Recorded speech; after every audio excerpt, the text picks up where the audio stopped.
Greetings, everyone. It's Glenn Kellaway coming to you from the basement on a beautiful Tuesday evening in Trenton, Ontario. Hope everyone's doing well. I've got somebody watching. That's great. Whoever you are, thanks for joining. Just waiting for my partners in crime to show up.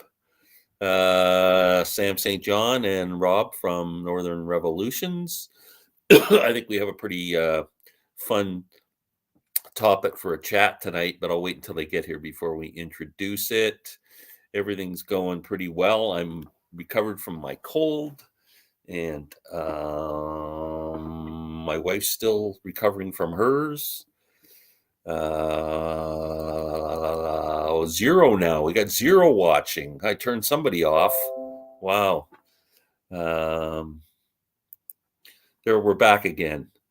I am just going to go to YouTube for a minute, so bear with me.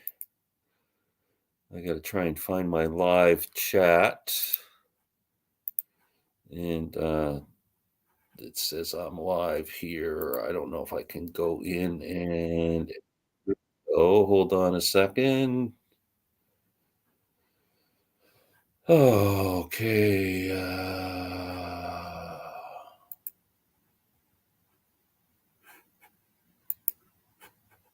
We're good to go, I think.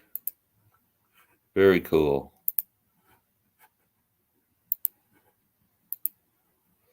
Won't let me do what I want to do. That sucks. Done. Oh, okay. There we go. Okay. Save. There we go. Okay. Now I'm getting out of here. Going back to StreamYard. Jason, hello. How are you, buddy? Good to see you. Hope everything's going well. Here's Sam waiting to get in. Let's get Sam on board. Knocking on the door. Hey, how's it going? Long time no see. Yeah, sorry, I just went into my YouTube channel and made an adjustment there. Sure. Yeah, we got 4 people watching. Everything's cool. I was kind of waiting for Rob to get here before we kind of announce what we're doing tonight, but I could put this banner up just as a teaser. I hope nobody. I haven't vacuumed. What's that? I said I hope nobody's coming to dinner. I haven't vacuumed. Oh yeah. Me too. Yeah, Lynn and I've been sick. We haven't been doing any housework, so it's got to come up for sure. Yeah. What's going on? I really enjoyed your video with Tommy there. Your record trip. That was pretty cool. Oh, it was so fun. Yeah. I got to visit my friend Tommy Burton in Greensboro, which is kind of a halfway point. It's a little bit further for him from where he lives, but we really hit up the town. And so, a lot of record stores in Greensboro? There's a lot, and neither one of us knew how many there were. Really? That's pretty cool. There's a ton. Yeah. I mean, we only went to 3. I mean, and it was about 4.5 hours of picking. Yeah, that's cool. We were together till about 5, a little after 5, and then he headed home to get home by around 8. But yeah, I mean, everybody go check out Tommy's Musical Adventures. He has a cool video. It's on my community page. Good channel. I mean, Tommy seems like such a good guy. Oh, he's down to earth. He's one of the real guys. But I'm telling you, those Ringo albums, pristine, and I mean $3 or $4 a piece. I would have bought those at that price. I love Ringo, but his records are kind of like hit and miss for me. But oh yeah, well, that kind of money, I would have added those to my collection, no problem. That's the thing. And Tommy was holding Sentimental Journey the whole time. Like, he's like, I think I've got this, but I also don't think. And he was checking Discogs, and he's like, and you're drooling, going, come on, let's put it down. Yeah. Oh, here we go. Just for the people to see. Ringo was the man of the hour for me on my pick. So I got this is the worst record I got in terms of like the shape. And yeah. Even the vinyl is the vinyl in good shape? Vinyl's clean as a whistle. Oh, that's good. It's such a great record. And it's all Apple. I mean, they're original cuts. Oh, that's awesome. With the book and everything. Yeah, it's the full book. There's Sentimental Journey. I don't have that album. I would like to have that in my collection. They're all clean. Stop and Smell the Roses, $3. You can find this like a new copy in Barnes & Noble. It's like $25. Wow. This is an original. I mean, just just so clean. I mean, it's I just can't believe the prices. Like for used albums, four or $5 an album. the only annoying thing was that particular store. Like these are how the albums came. There was no sleeve or anything. Oh Like, yeah, they're just sitting there. but Ringo the Fourth, $6. Yeah. I know Glenn's already seen these, but Rotogravure, Oh, that's cool. $3. Yeah. And again, Ringo has just the worst covers. Who's his designer? I don't know. And then Bad Boy for $8. Yeah. Oh yeah, you can't go wrong picking up all those albums for those prices. It's just like I said in the video that it's that store. I mean, you weren't going to go in there finding pristine Nick Drake's or a Butcher cover, Yeah. but you went in there, you did a little digging, and you're like, these are albums that I could use, and they're not going to have me break the bank. I can get 5 or 6 albums for $50. Yeah, that's great. That's what you like, right? And then you shouldn't have to get a bank loan to buy a record. because I know because a lot of Glenn subscribers have Monkey Mania. This is Head. I would love to. I don't have Head on vinyl. I didn't either. This is the Chris Bellman cut from 2011. Oh, nice. And it's on silver vinyl. It's still sealed. And Tommy was swearing up and down this is the best sounding Head. Yeah. That's an album that's always on my radar when I go looking. They had 3 of these. Yeah. How much was that? This one was only 22. Yeah, that's pretty good. Wow. And there was an original with like the metallic cover that was about 20, but I mean it was like the spine was ripped and everything. Yeah, you did good. And then for another Monkeys, $6, Wichita Train Whistle. I've never seen that before. That looked interesting. How are the covers? Have you listened?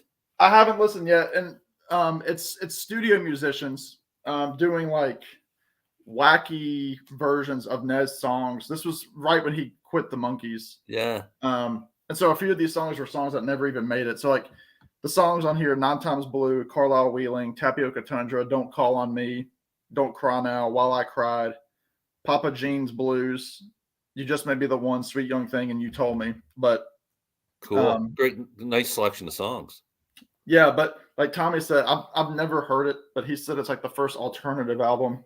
It's not what you think it's going to be. Yeah, I'd be interesting to have. I would like that. I would grab that too. Was that cheap too? Yeah, $6. Oh wow! And then Hard Nose to the Highway. I love that Van Morrison album. Love it. This one wasn't bad. This was like 12. Snows and Anselmo, and yeah, that's a really good album. Yeah. Green, Autumn Song. Yeah. The first Brian Wilson, this was $8 original. Cool. Clean as a Whistle. I don't even think this one was ever played. This guy Tommy gave to me. Steve Forbert's great. I think you really like him. This was $3. Yeah, you can't go wrong. Brand new condition. He was another one of those guys who was going to be the next Dylan. Right. He was with like Mellencamp and those guys. Yeah.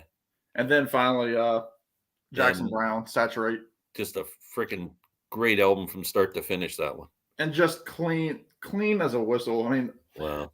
Just this was probably other than the Head, this one was probably the most expensive. This was $16, but it was so clean I couldn't pass it up.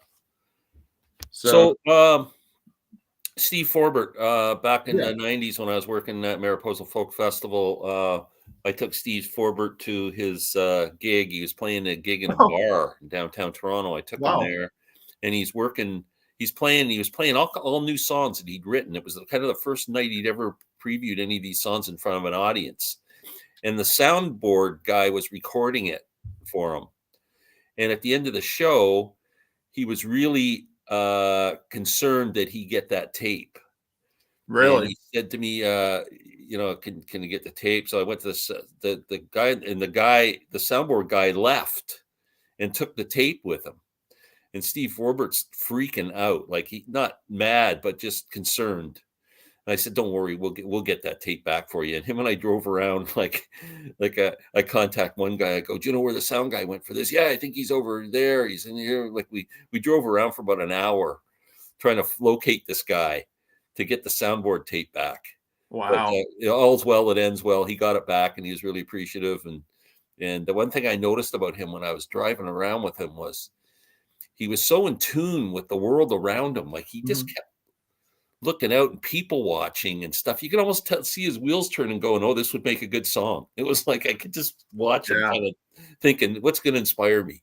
Yeah. He Well, was you a very figure good guy. those guys are on airplanes and buses all the time, and so it's the same four Yeah, walls. And so yeah, but when they're in he the was real world, a really cool dude and yeah, really talented. yeah, Aha, Tommy. ladies and gentlemen, the late Rob. He's not really late. Now he's frozen again. What? Rob,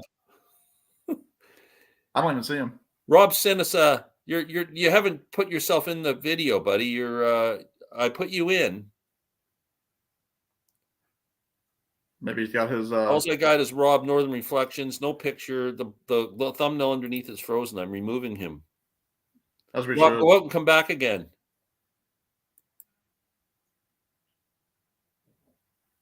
I was watching your video about the forum or the Fillmore today, Yeah. and I went on eBay and bought that Birds live. Oh, cool. Yeah, it's really good. It was like $6 on eBay. Yeah. Oh, that's cool. I'd never heard of that, and that era, Amazing. 69. Yeah. There he is. Hey, You there? Hey there guys, he how you is. doing? Good. How's it going? Sorry, I had to get the little man in bed here. I apologize. Well, that's okay. Hey, we know we have to do that. I've got to put Glenn to bed here in a couple hours. Yeah. Okay, I just want to go There through you the quick go. comments of people who just got here. So we before we get going, Jason, hello, Mr. Basement. Hello. I'm going to change my last name to Basement. I think You should. legally. Hello, Mr. Glenn. Or maybe I should be Mr. Glenn. Glenn. Glenn, Sam, Christmas is around the corner. What do you both want for Christmas? Peace and love. We'll answer Peace that and in a love. minute. Guess who's coming to dinner? I got on the bottom of the screen. Does our theme. And not Sydney Portugal. Rest in peace. Be there in a minute, boys. We're waiting. And we're waiting for you.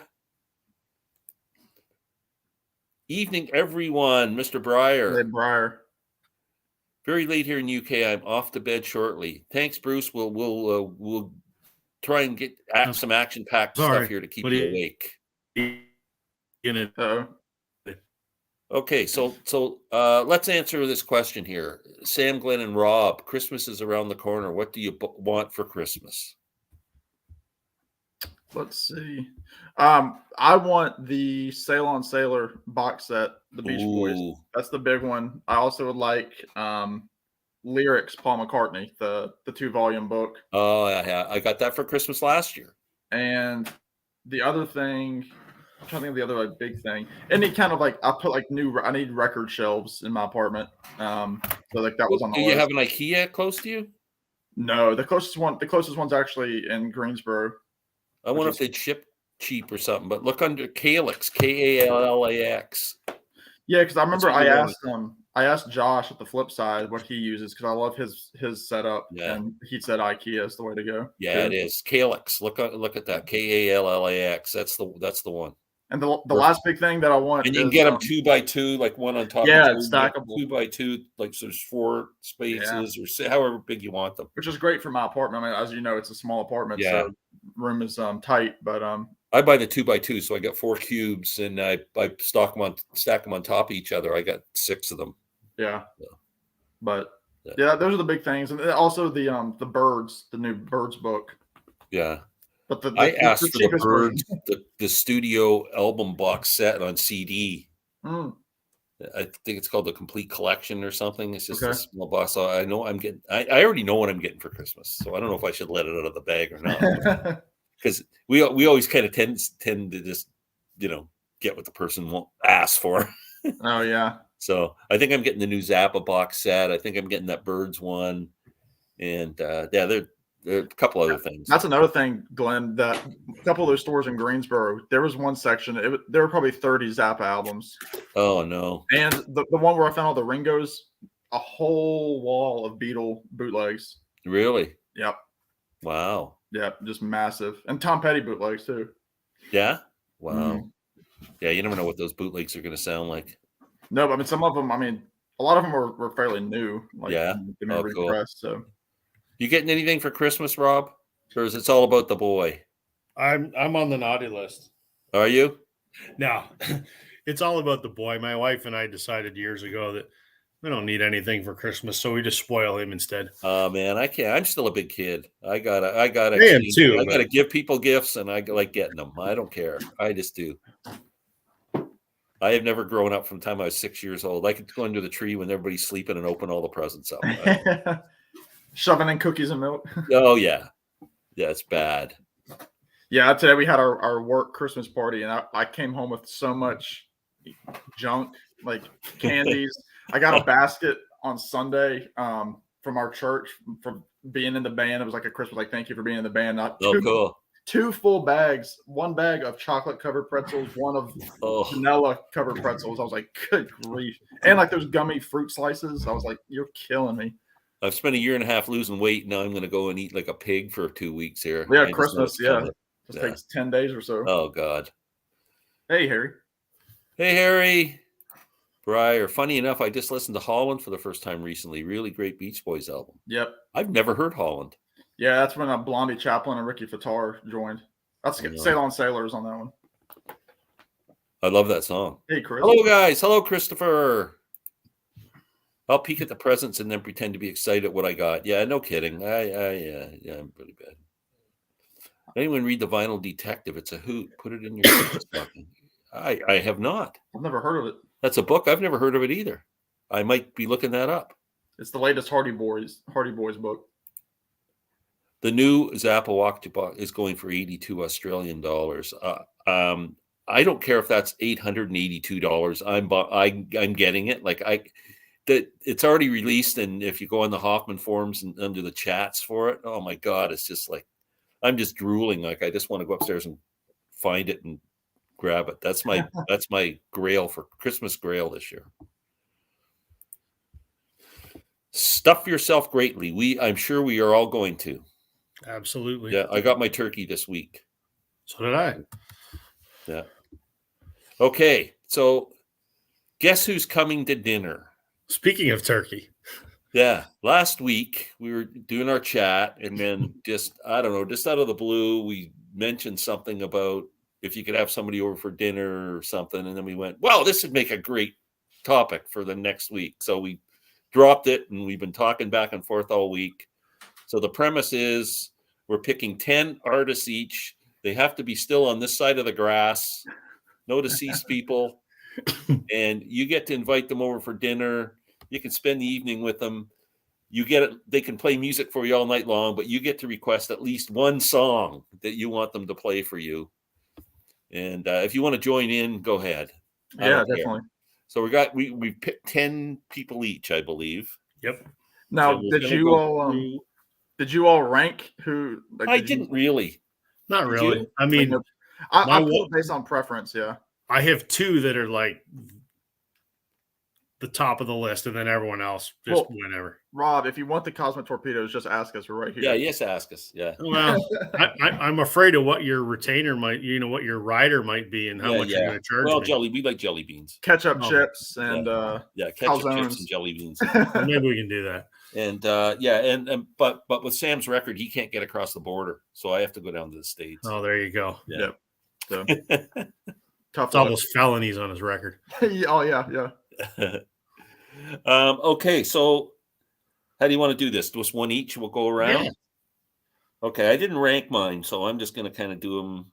Yeah, no problem. Let's do it this way. What's the first one that came to your mind? Okay, I'll save that one. Okay, the first one that came to mind, I'll do last. Okay, I'll do the same. I'll save mine first. Put your favorite at the end. Okay. All right, Rob. Go ahead, Rob. Yeah, we're gonna let you go. So I'm going. All right. So this, Sam already knows what this is going to be. So this was my number 2. And if I'm going to have dinner with a musician at my house, they're going to play music for me. God damn it, I'm having a date with Taylor Swift. Is your wife on board with this? Oh, yeah. Yeah, she's cool with it. All right. She's cool with it. So, yeah, I'm going to have Taylor Swift over for dinner. And if I could pick a song, all too well, It's I didn't catch the name of the song. Sorry, great. you cut out. He's freezing up again. All Too Well. Oh, okay. It's got to be my damn laptop. I fixed my internet issue, so it's got to be my laptop. If it craps out again, I'll switch to my other laptop. Yeah, or your phone or something. You got me there? Can you hear me? Yeah, Yeah, we you're hear good you. right now. Let me try my. If it does it one more time, I'll try my work laptop. Okay, cool. So Taylor Swift. And I want her to play All Too Well. That sounds. And then you're like, and I know Glenn's going, I don't know what the hell you're talking about. Well, I don't know the song, but it was off her Red album, and it's somewhat anthemic, and it wasn't originally a single. And then when she re-released the Taylor's version of Red, she did an expanded 10-minute version of that song. If I'm not mistaken, it's the longest. It went to number one when she re-released it, and I think it's the longest number one song ever. I believe it. Very cool. It's a piano. It's she just plays a grand piano in it, and it starts kind of slow and builds into this giant sort of crescendo before the end. It's a great song. What are you going to feed Taylor? Whatever the hell she wants. Okay, we'll leave that alone. Probably a good idea. When keep it G-rated here. Yeah, for the kids. Yeah. Your number. Well, I was gonna say for that All Too Well video when it aired last fall, my sisters, we were at a party at my cousin's house, and my sisters and my cousin stopped the festivities and went out. They had a screen projected up outside so that they could. We were gonna watch a movie, but they plugged in their laptop to watch that stupid video, and like delayed the whole movie because they were all sitting out there crying watching the movie. Oh, really? Yeah. So I have sisters, so I know Taylor Swift more than I should. Number 10. Listen, you like the Backstreet Boys, so don't be knocking on Taylor Swift. I love the Backstreet Boys, man. And I love Taylor Swift. I'm not knocking it. There you go. Are you inviting one of the Backstreet Boys over? Not this time, no. But they're actually my wait staff. Okay. And white gloves. Yeah. So I kind of took a different route where I ranked it, but I'm not gonna say 10, 9, 8, 7, whatever it is. But I'm gonna go in order of how I wrote it. So on the 10th day of having supper at my apartment, my true love gave to me Bruce Springsteen playing Atlantic City.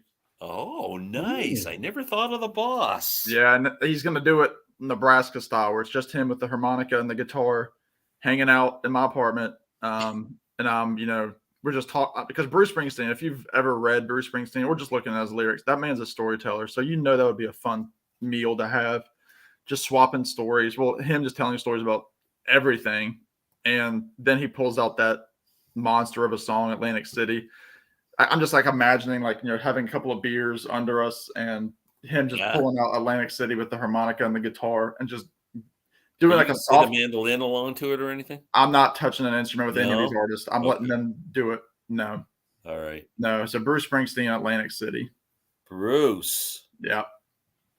Love it. I didn't even think of Bruce, and he would be an awesome one.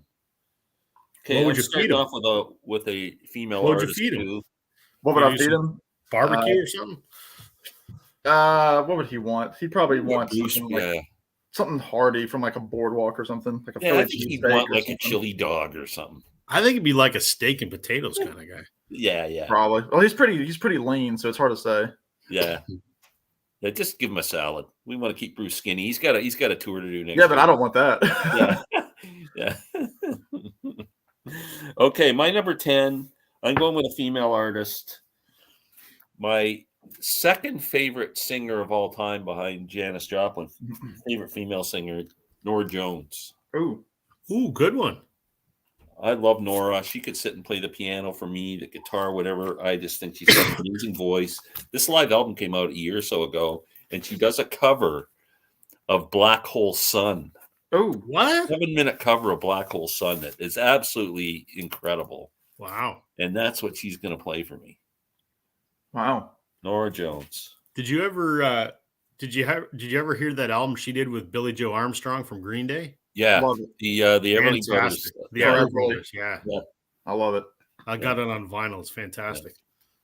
So, Yeah. That's the first I heard a lot of those songs was from that album. Then I went back and listened to the Everlys, which were also covers. I mean, those were all old folk cool. songs.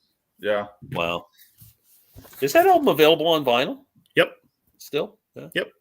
I had It's the probably CD. it's been out of print for a number of years, but I think it's Yeah. still around. It's at least 12 or 13 years old, that album. Yeah, it is. Is it Yeah. that old already? Yeah. At least I was in high 10 school. At least, yeah. Yeah, I was in high school when it came out. Yeah. Wow. I got it Wow. when it came out on vinyl. I don't know that I've ever seen it since then, But their harmonies together, I mean, you can close your eyes. You're like, Billy Joe's got like that Everly kind of nasally sound. It's really good.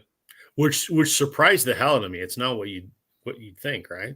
Well, on another note, I mean, I even like his the COVID covers album that he No did. Fun Mondays. Yeah. I've got that on vinyl too. I think that was fun. Yeah. Yeah. I'm going to get caught up on after we all do one, I'll get caught up on Yeah, go ahead. Stuff we already know we're going to stuff ourselves. We're full, Chris. Christopher Barker, I just put out a new vid. Well, feel free to tell us about it, Chris, in a following comment. Hey, Mark. Hello, Mark. Thanks for joining us. A regular That's commenter. always cool. See, there we go. Giddy up. There Taylor you go. Swift. Better treat Taylor right, or she'll write a song about That's you. what I told him. Which is what Sam said to me earlier today, and I said she could whatever she wants to do. I said she'll rip your heart out, Rob. Yeah. Whatever. Okay, fine. Yeah. John Mayer's never been the same. I said to Sam, better to have loved and lost than never have loved at all. Tell out to Mrs. Northern Revolutions. Hey Briar, hey Chris. And Mark Springsteen should have toured Nebraska in '82 when he released the album. He should still tour it. He could do it on a smaller scale instead of a big arena show. He could do like a Massey Hall type venues and do that. Kind of like did his it with the Ghost of Tom Joad when that came out. He did a solo tour. Yeah. Okay. Rob, number 9. All right. Number 9 is my guitar hero, Joe Walsh. Oh, cool. Wow. Yeah. Would that guy have stories to tell? Oh my God. I don't know, because would he remember anything? Probably not. I don't know. Probably not. To Joe's credit, that man hasn't aged in about 30 years. Correct. Yeah, he looks pretty good. He looks real good. Correct. Yeah, he looks good sober. Maybe it's all the drugs that are in his body that just have him well preserved. Well, that's like Keith. I mean, Keith looks 79, but anyway. So one of my best friend's brothers was Gordon Lightfoot's manager, and when he started out in the business, he was working before he started working for Gord. He was working for like Chilliwack and bands like that, right? And they would do a lot of festivals and stuff like that. And he told me that they were playing a festival, and Joe Walsh was at the festival. And back behind stage, Joe Walsh is walking around. He's got like a cowboy hat with a band on it and joints. Rolled up all in the thing, and he'd walk up and go, "Hey, I'm Joe," and hand you a joint and go, "Hey," like just a total party animal, just a crazy madman. Yeah. I would. I mean, he's my guitar hero. I could listen to him play anything. So, favorite Joe Walsh album? Well, it's got to be one of the James Gang albums. Oh yeah, James Gang Rides Again. Yeah. Yeah, I think that's probably. But Barnstorm is my favorite. That's a good one. Oh. That's a good one. But the song that I would have him play is Rocky Mountain Way. Oh, yeah. He'd play that, I'm sure, in his sleep. Just him solo electric? Yeah, just him with like plug in his Fender Stratocaster. I mean, I got a couple of them here. He can bring his own. You'll even cut a piece of hose off for him so he can do it. Yeah. I think that'd be great. And I think he would be a fun guy to have a barbecue with, right? He would be a great guest. And Joe Walsh, he made the talk box for Peter Frampton. Yep. Yeah. Which Peter Frampton's, I've seen Peter Frampton's from the Frampton Comes Alive. It's at the Ryman Auditorium. Oh, really? Yeah. Which is strange. It's on loan there, and I saw it back in July when I was there. It blew my mind. I was like, "Wow, that's here." Hey, I just going totally off topic. I'm on Amazon today, and looking in the warehouse sales. They got a 4-album set of Sheryl Crow live at the Ryman. Oh, it's records. I own it. It's fantastic. $34 for 4 albums. It's amazing. Get it. It's really it's so good. Wow. Okay. Cool. So good. I'm going to do that. No, I hope I didn't. I'll go and one of the people who watched it's probably gone and bought it on me. Okay, Sam, number 9.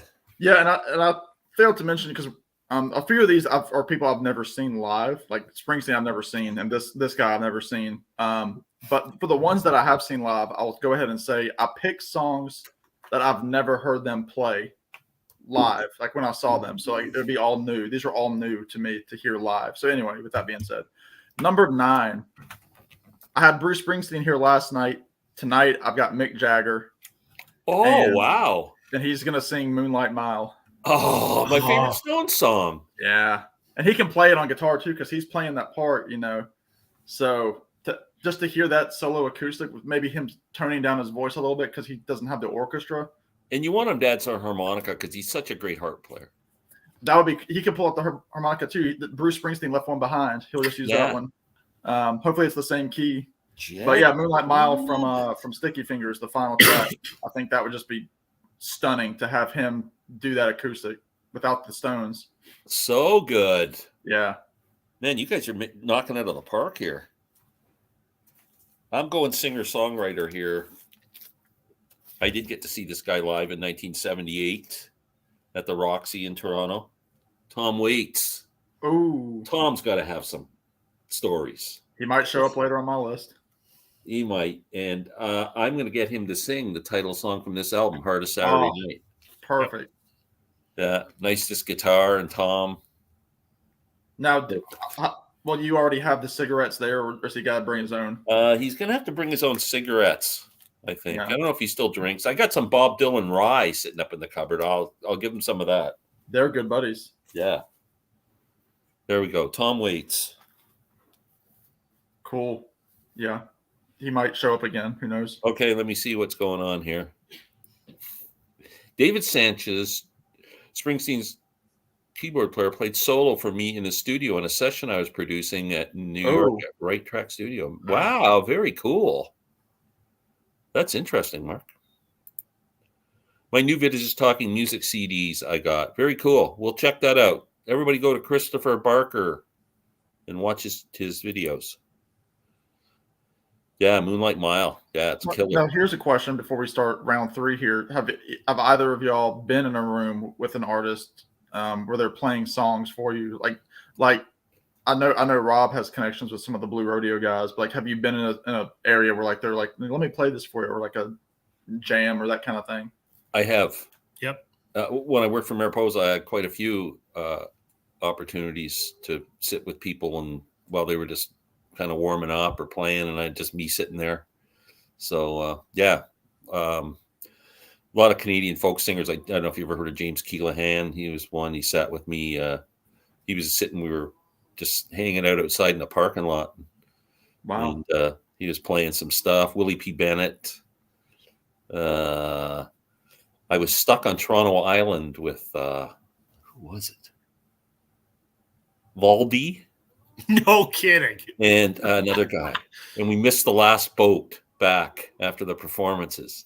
And the three of us were just sitting there. So they were just playing while we were waiting for someone to come and get us. Oh, that's hilarious. Yeah. Quite a few, actually. Yeah. They were the ones I remember the most. So. That's cool. Rob, how about you?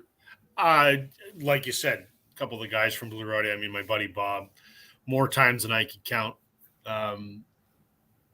Including one time in my house, which was kind of fun. Cool. Very cool. Yeah. Number 8. Okay. I gotta go John Fogerty. Oh, killer. And I'm going to join him on this one. Okay. I'm going to grab a guitar and play with him just so that I could say that I play guitar with John Fogerty. And I mean, it's still a hit, but not maybe not most people's first choice for a John Fogerty song. But I absolutely love Looking Out My Back Door. Oh, yeah. Killer tune. So we'd play that together just for fun. A couple of acoustic guitars. Yeah. Exactly. We'd sit on the deck looking out my back door, playing Looking Out My Back Door. Yeah, you have to. There you go. Right. Exactly. That was like the time I drove through. The one time I was in Kansas City, I I made sure I was listening to the Beatles, Kansas City, as I was going through. Nice. Yeah. Had to. I guess. Back when I was 16 or however old I was. Wow, very cool. John Well, Fogerty, man. That's a good pick. I thought about him for a minute, but I was like, no, there's some others. But for Wow. me, it's somebody that Rob he threw his name out here a little bit ago, and it's John Mayer. And one of my favorite guitar players ever. And he's going to play a song from his album Born and Raised called Walt Grace's Submarine Test, which is this acoustic, like, it's kind of like a doonga doonga doonga doonga doonga doonga doonga. It's very folky and it's very bouncing, but it's an interesting story. The song is about a guy, you're thinking like maybe like early 1900s, who's made his own submarine, and he wants to travel across the ocean like in his one-man submarine. And it's about the story about, how people thought he was crazy and that sort of thing. And the song ends, you don't know if he survived the run or if he died. And so it's left open to interpretation, but it's a fantastic song, and it's acoustic, just a really, really great vocal by John. And I think that would just be killer. And he's somebody I would not even think about touching a guitar with while he was in my presence, because he's a monster on guitar. So that's my number 8, Walt Grace's Submarine. Well, if I had John Mayer over, I'd have to ask him to play a Grateful Dead song. Oh, sure. You could do Tennessee Jed. He does that pretty well. Yeah. My number 8 is a female artist that a lot of people don't know about, but I'm always shouting her name from the rooftops, is Lydia Lovelace. Yeah. Oh, yeah. Just absolutely love this woman. And she's just a great songwriter, great performer, great singer, very cool person, too, if you follow her on Instagram or anything. But she does a great cover of Elvis Costello's Allison. Oh, cool. I would be very happy if she would pick up a guitar and play that for me. And then after that, we would just party our faces off. And that's interesting. 2 of yours have been covers. What's that? 2 of your picks have been covers. That's interesting. Yeah, it is. Hey, isn't it? Yeah, I never thought about it that way. Yeah. Yeah. Cool. Yeah. So that's my number 8. Let me get some caught up here. Well, see, we could have taken this as like an artist that sings any song, like Bruce Springsteen sings, White Christmas. Yeah. You could have done it like that, which I didn't even think about doing. Jersey Girl, yeah. A song Springsteen wishes he wrote. I would think just about every songwriter in the world wishes they wrote it. And reference and Tweeter and the Monkey Man. No opportunities for me, however. Springsteen played a solo acoustic version of Ties That Bind for my wife during the 81 tour. That's pretty cool. Wow. Haha, I played the Eagles' Take It Easy while parked on a corner in Winslow, Arizona. That's pretty cool. If you don't, then you're crazy. Why isn't Larry Graves on the live stream? Because he's in bed. It's 8:00 at night. Do you know Larry? Right now, he's laying in bed with his headphones on, listening to music. It's too late for Larry. Larry's old before his time. Too late. We love Larry, and he'd always be welcome. Yeah, Too Late for Larry sounds like a Zappa album. But Larry is joining us on Friday on Rich Strickler's channel. Every Friday we do a CD exchange, and Larry's coming on board as a 5th member now. So if you're missing Larry and you want to see more Larry, tune in at noon on Fridays to Rich Strickler's channel, and you'll see lots of Larry. We love you, Larry. Okay. We're number 7, right? 7. Number 7. All right. My number 7, in the singer-songwriter vein, may not mean a lot to our American friends, but I would love to have dinner with Greg Keeler from Blue Rodeo. Oh, yeah. I've met him many times. I've met everyone in the band many, many times. And it's either him or Jim. Jim, to me, while he has the public persona of being the nice guy, anytime I've met him, while he's been cordial, I think it's a little disingenuous. It seems to me, and I've probably met him about a dozen times, it seems to me like that's the job and he does it. Whereas Greg, I always find genuinely is interested in engaging in conversation, just is the coolest friggin' dude. He seems like a really cool guy. He's old as dirt, but he's a super nice guy. Yeah. And I just think jamming with him would be fantastic, or just listening to him sit there and jam. and I would have him play Rose-Colored Glasses. Oh yeah. You know what song I would have him play? It's one of my top favorite Blue Rodeo songs is Dark Angel. Oh, I love Dark Angel. Yeah. Amazing song. Yeah, that's awesome. Yeah. Blue Rodeo. Blue Rodeo is a great band deserving a much wider audience. Absolutely. I talk about them all the time. I'm surprised people aren't sick of me talking about them. Yeah, amazing band, no doubt. Sam, you're up, buddy. Number 7, and it's number 7 it's number 7 because I guess of the song that he's going to be playing. And again, these are artists. A lot of these are artists that I've seen live, but these are all songs that I've never heard live. Number 7 is going to be Paul McCartney, and he's going to do Silly Love Songs. Oh, interesting choice. Yep. I mean, you could choose Blackbird, Yesterday, Eleanor Rigby, all the songs, that he can do acoustically. We can work it out. If he played Yesterday, I'd kick him out. Yeah, I know you. Yeah. But he hasn't. We've talked about this before. Silly Love Songs is not a song that he's done really since Linda was alive, and I think that would be really interesting to hear him do, like on his piano, and to hear that in my apartment. Or honestly, it would be cool just to hear him do it playing that bass line with him singing over the funky. I was just thinking that because it's one of his best bass lines, and it's the one fantastic bass line. John Lennon grit his teeth. He said, "Yeah, it's a pretty good bass line." That song. It is. It was I'm almost thinking like I would let you play the guitar, and let him play the bass. I'd be shaking. Hands of stone. I'd forget how to play. Yeah, my hair would be soaked from sweat. The drool dripping down on the neck of the guitar. Yeah. I think that would just be so much fun. Even 80-year-old McCartney, I would love to. That would be so cool to hear that song because I've never heard it live, and I've seen him twice. And you can't find it it's not on YouTube or anything like that from his later years. So I think that would be really cool. Okay. My number, what is this, number 6 or 7? 7. I'm going with the last female artist on my list. I might as well get all the women out of the way here. Thoughts of that too loud. I'm going with Joni Mitchell. Oh, that's I got to have Joni come over. I'm sure she's got a few stories to tell as well. Yeah. And my favorite Joni Mitchell album is Herrera. And there's a song on here called Amelia, which is absolutely incredible. And that's what Joni's going to play for me. Just an amazing talent. And then she can sit and play guitar and piano all night long. Whatever she wants to do, I'm in.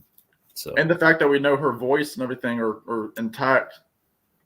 After all those health issues, that would be interesting to hear her with the deeper voice. It will be. So, yeah, Joni. That's my next one. Who else is here? Jason, the Mop Tops. From Liverpool, yeah. Yeah, we've heard of those guys. But we're just picking one guy from a band. We can't have whole bands. So that's why we'd have to feed too many Mother people. Nature's Son. That would be cool too. That would be really cool, Jason.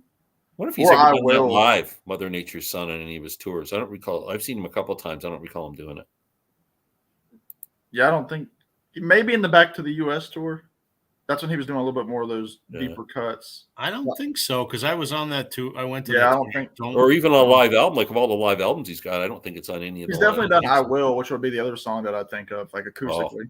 He's definitely done that, but that's too short. So, but anyway, yeah. Wow. Well, one more will sneak in here before we get back to Rob. Oh, Lucinda Sillen. Yes. Hey, Roy. Yeah.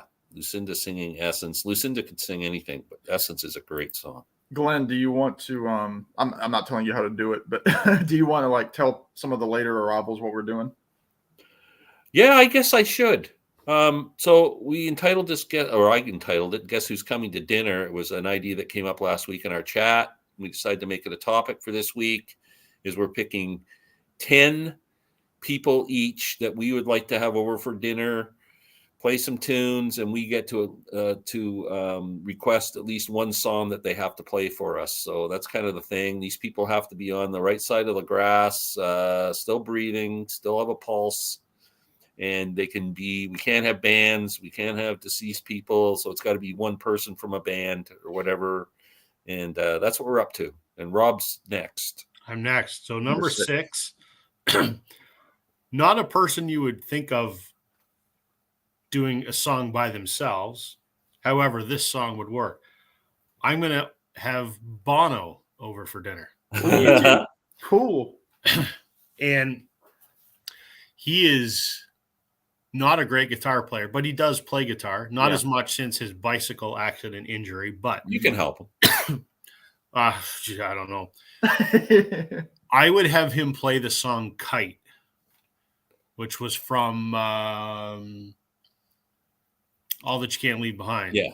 Okay. And he used to play guitar on that song. It would be when I saw them at Cops Coliseum in Hamilton, he came out with his green Gretsch, and it was just him. And he played it by himself. And one of the most moving experience I ever had at a concert, because his dad had just died, and he said, I thought I wrote this song. It's about letting go. And he goes, I thought I wrote this about my kids, but I think my dad wrote it for me. And he was playing and just bawling his eyes out. And I had just lost my grandfather, who was my best friend. Oh, wow. So that I really, connected with that performance. So Bono can come and just be a shitty guitar player and play Kite. And that's a great song. That's one of my favorite U2 songs. Yeah. That's one I don't know. Yeah. Cool. Wow. Very cool.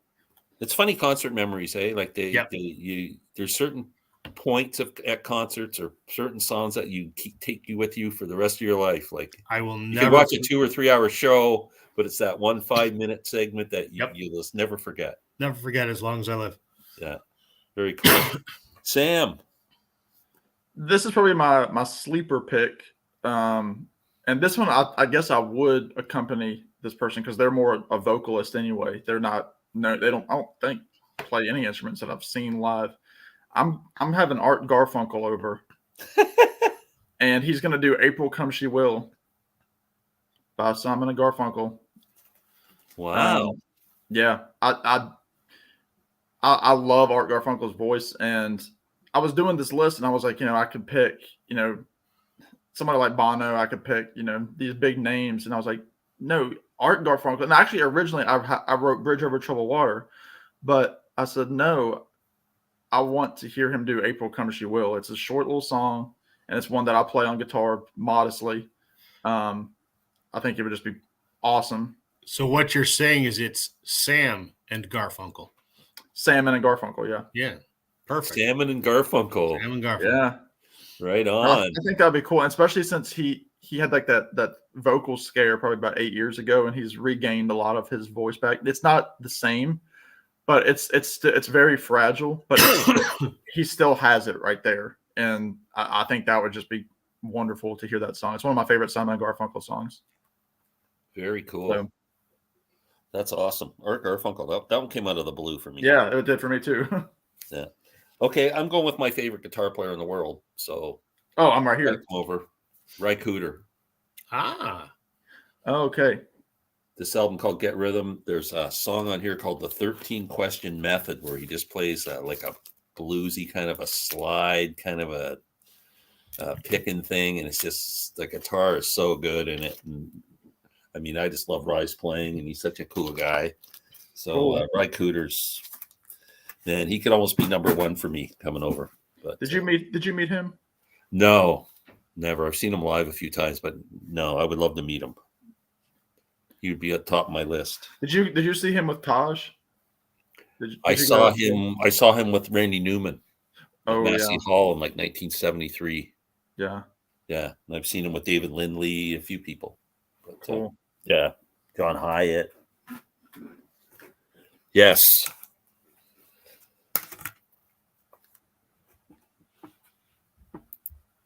Wow, that was weird. Something came over my screen.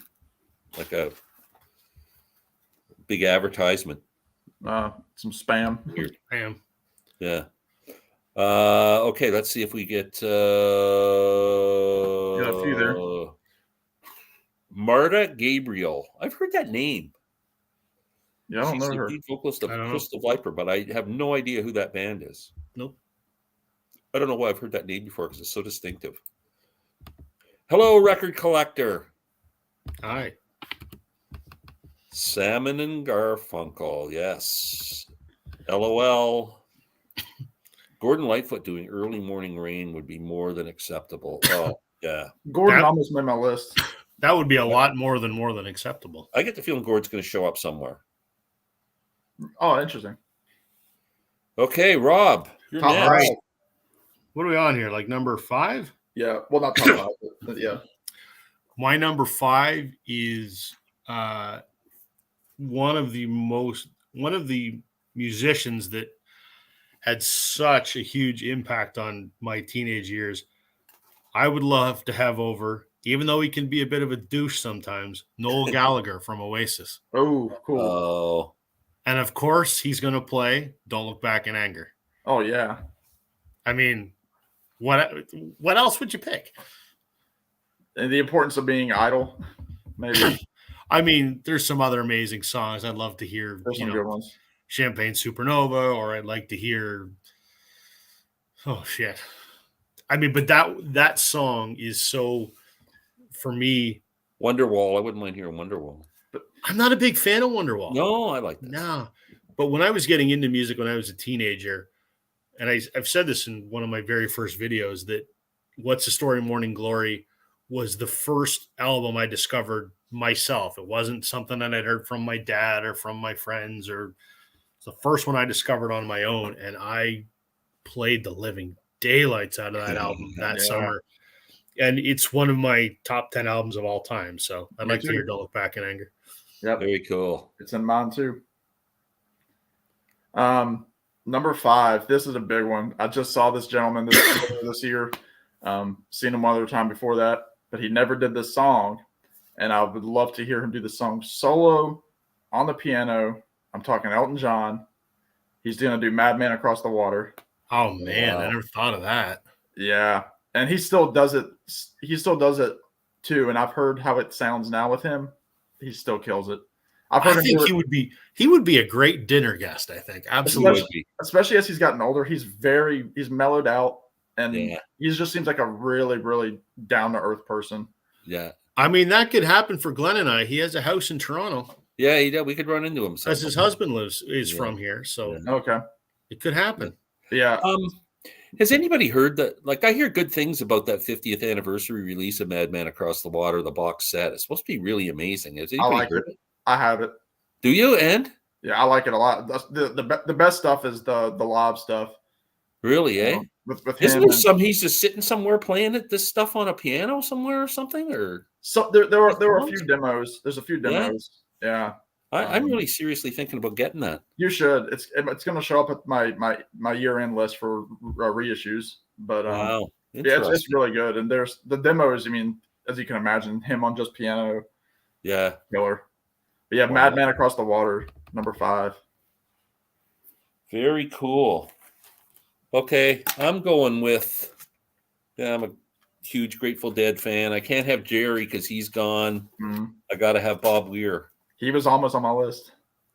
He is almost on your list, or he is on your list? He was almost, yeah. Oh, yeah, I got to go with Bob Weir. This is his great album, Ace, that he did. I mean, the Grateful Dead plays on. This is almost like a Grateful Dead album that came out after American Beauty, so it would be next in line. But most of the songs in this album became Dead staples. And one of my favorite Bob Weir songs is Mexicali Blues, which is on here. So Bob's playing that for me, and I just want to sit and listen to him tell stories all night long. Now, is he going to play acoustic or electric guitar? I think he's going to play acoustic. Okay. He can play whatever he wants. Yeah. Yeah. I'm going to come over to Rob's place and borrow a couple of guitars. I got 14 of them in this room. Yeah. Yeah. So there we go. Bob Weir. That's a good trio. All 3 of those guys in one room would be cool. Because I mean, Elton, he's hung out with the Gallaghers before. So we have any more comments here? Yeah, I have a few, looks like. By the way, it's me, Basil. Or Basil. How do you pronounce that? I've always said Basil. Basil? Okay. But there's Basil Rathbone, so it's hard to say. Yeah. Eric Burden would be a very cool dude. Please Don't Let Me Be Misunderstood would be awesome to hear. Yeah. So I have just started revisiting the Eric Burden and War albums. Uh-huh. Records are so freaking good, man. Are they? Oh yeah, really good. We almost spilled the wine on it and declares war. Oh, Mm-hmm. what a killer record. Seen Eric live a few times once with Oh, his there you band. go. You're just talking about. There we go. Yeah. Just Cool. amazing stuff. Had a quick chat Wow. with Johnny Rotten once. He lived Woo. very near me in North London. I don't want him Listen, in my apartment. I wonder if, do you think Johnny Rotten was just like a normal guy? No, he still seems nuts. Walking down with a quart of milk and a loaf of bread, walking home. Him, Sid Vicious, all those guys. Wow. Rob, are we down to top 4 now? Number I think 4. we Yeah. are. This is number 4. Yep. All right, number 4 for me is one of my favorite songwriters of all time. He has some solo albums, but he's not typically thought of, I don't think, as a vocalist primarily, but also an amazing guitar player, Robbie Robertson from the Oh. band. Ooh. He almost made my list. I thought about Yeah. that too. And of course, he's got to play the weight. Well, yeah. Yeah. And I want, when he comes, he has to bring that copper Strat that he played on the last waltz. Yeah. Oh, yeah. Yeah.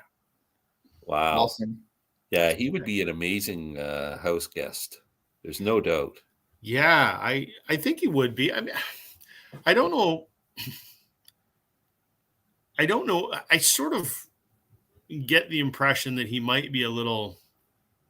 He's got a. He had some arrogance issues for a long time. That in the 80s and 90s and that he was better than the band and screw their legacy and whatever. And I think he's past that now. I think especially because there's only him and Garth left. But yeah, I don't know. He might be interesting, but even if he's not, I want him to play the weight. So yeah, he'd have some stories to tell. There's no doubt. I have some friends that have recorded with Garth Hudson from the band, and apparently he is just like the biggest teddy bear in the world. Apparently, wow, you can tell gentle giant. Yeah, yeah. He was probably the most down to earth, normal. He's a quiet genius for sure. Yeah. Yeah. I mean, he had to lie to say that he was giving them lessons so his mom would let him hang out with those guys because they were all like he was the oldest. Wasn't they were playing the rock and roll lifestyle, and he was kind of Yep. I took classical music and that's funny. Sam. Well, like I said earlier, I teased that this gentleman was going to show up again. That's Tom Waits. And again, Tom Waits hasn't put out an album in over a decade. He hasn't toured in just as long. And he doesn't really do a lot of his old stuff. Like when Glenn mentioned Heart of Saturday Night, that's not a song that if he were to retour, he probably would play that song. And this one I know for sure he wouldn't play. And that's I Hope That I Don't Fall in Love with You. Oh, beautiful song. And to get him up here with a piano to play that song, even with his ragged voice the way it is now, I would just be in awe just to see him because he's such a showman. Even if I'm just imagining, because I mean, he played in all the small bars, so he knows the intimacy of like a small, quiet place like my apartment.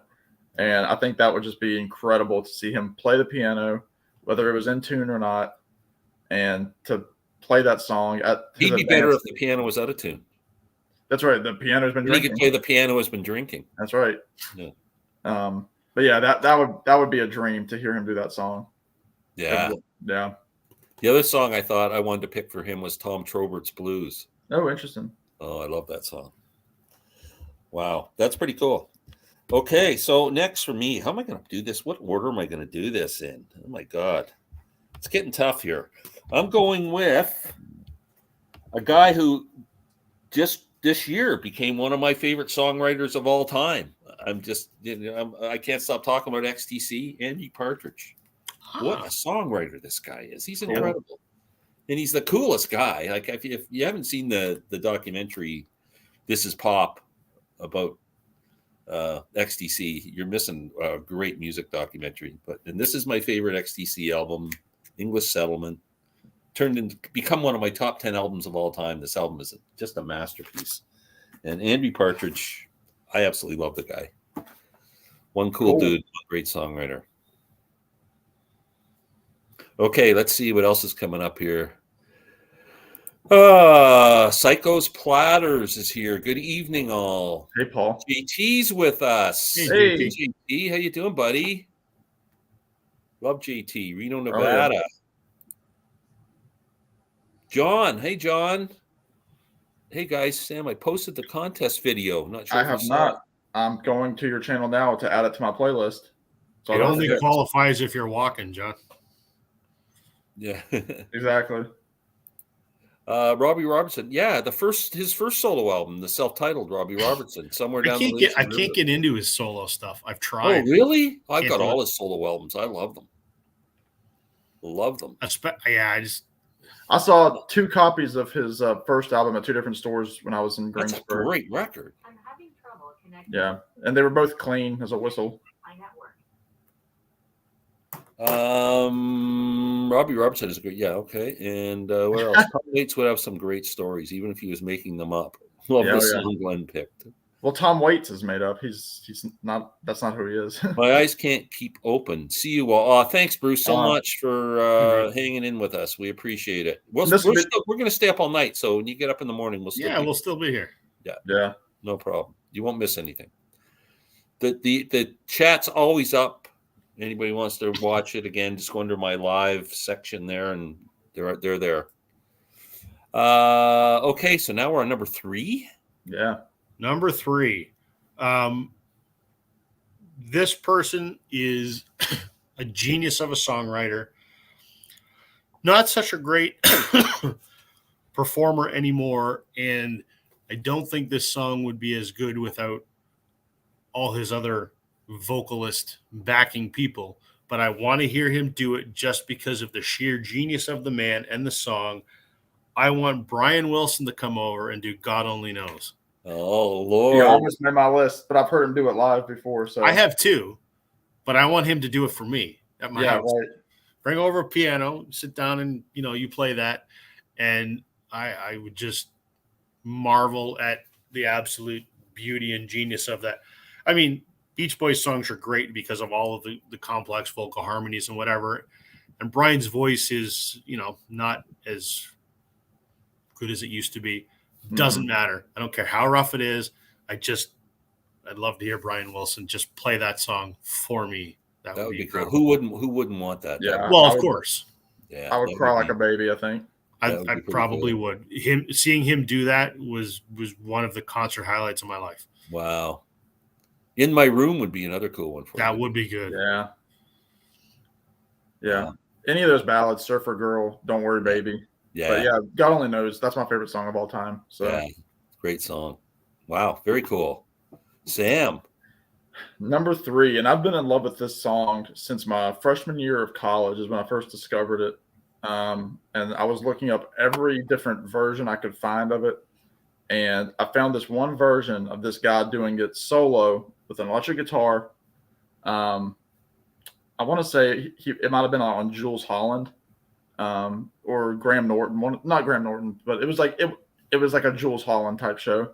And the person I'm inviting over is Pete Townsend, and he's going to sing Magic Bus. Nice. And he's going to wail on just his nasally voice, and he's going to let that guitar crunch. And it's so cool because it's from like 2001 or 2, this video. And he's like, this is, he tells you the name of the guitar, and he's like, this is how it's supposed to sound. And he starts like that Bo Diddley beat that Magic Bus has. And his voice is so, ragged, and it's so good, that version. And like just to hear him do that solo, because that's not a song that the Who does that much anymore. It never got the crowd response that it was just one of those songs that was always cursed to them. But I think that would be awesome just to see Pete here. And I think if I was to be this close to Pete, I would be able to see how hard that man can strum a guitar. Like I think by being that close, you're like, wow, he's really putting some force behind, that guitar strum. So I think that would be awesome. So he's playing Magic Bus. Great choice. Yeah. I have a Pete Townsend live album. It's like recorded at some benefit thing or something where he does Magic Bus. That's really good. Yeah. Oh Cool. yeah. Pete Townsend could play the whole Who catalog on it solo, and I'd be happy. Won't Get Fooled Again acoustic with Pete is awesome. or Behind Blue Eyes or anything. Oh my Oh, God. I love Bargain, that song. Bargain would be awesome. Yeah. Wow. Yeah. Great choice. Okay. 3 left. I got to go. I got to have a banjo player. And my banjo hero is Bela Fleck. So Bela is coming over. I mean, just the most genius musician on the planet. If Bela played any other instrument beside a banjo, he would be like considered the greatest musician on earth. And he can pretty much play anything. One called Sunset Road. That's actually a really beautiful melody from one of the Flecktone albums. He can play that. And I'm just putting my banjo away in the case because I would be so nervous I couldn't play a note in front of him. I'm not worthy. I'm not worthy. Yes. Music Talk with John. John is I was laughing at the walking comment. laughing. Lindsey Buckingham playing Go Your Own. Oh, that'd be pretty cool. Lindsey I've heard him do that solo on his last tour, and it was great. Wow. Breyer, I wouldn't be able to decide between Pete Townsend or Roger Daltrey. Love them both. Yeah. Yeah. Roger could come over and sing some Pete Townsend songs. There's something about Pete, though, singing his own songs. Yeah. It's just, there's something different about it. It is. It's just a totally different listening experience. The song come over so differently. And equally as good. Still just as brilliant. I've never heard a demo or an alternate take of Pete Townsend doing a song that I was like, I'm so glad he chose Roger Daltrey to sing that. Yeah. They're all great. Roger just adds the power to the songs, but Pete. Oh yeah, I mean Roger's made for his songs. But yeah, Pete makes them a bit more intimate or something. Yeah, he does. Yeah, he's got more sorrow in his voice. We got 2 left. Whew. All right, so number 2 for me. After Taylor Swift has broken my heart, written a song about how much of a piece of crap I am, I'm going to get some solace from my my fantasy wife Susanna Hoffs from the Bengals. And she's gonna come over and she's gonna bring her Rickenbacker and she's gonna play the song "In Your Room." Interesting. Yep. Yeah, you're just a glutton for punishment. Hey, love to have your heart broken. Yeah, but it would so be worth it. Either those 2 ladies could just stomp all over it. Yeah, whichever one hurt him, the other one comes back. That's right. The other one can give me a hug and make me feel better. That's hilarious. But he would be expecting Susanna Hoffs, but all he would get was Dave Grohl. Yeah. That might be okay. Nobody's got Dave Grohl yet. He's just going to show. You know what? He's just going to show up. Every 10 nights that you have people over, there'll be a knock at the door halfway through the song that you request, and Dave Grohl will be at the door. Hey, I want to accompany so-and-so, yeah. Yeah. You'll ruin the whole freaking evening. Yeah. Okay. Sam, number 2. Number 2. I've seen this gentleman one time, and this is not a song with, again, another person. He doesn't do the song much, but I would love to have Van Morrison over singing Caravan. Cranky Van's coming over. I would love to have Van over here to play Caravan. You just shit all over your good time and then sing a song.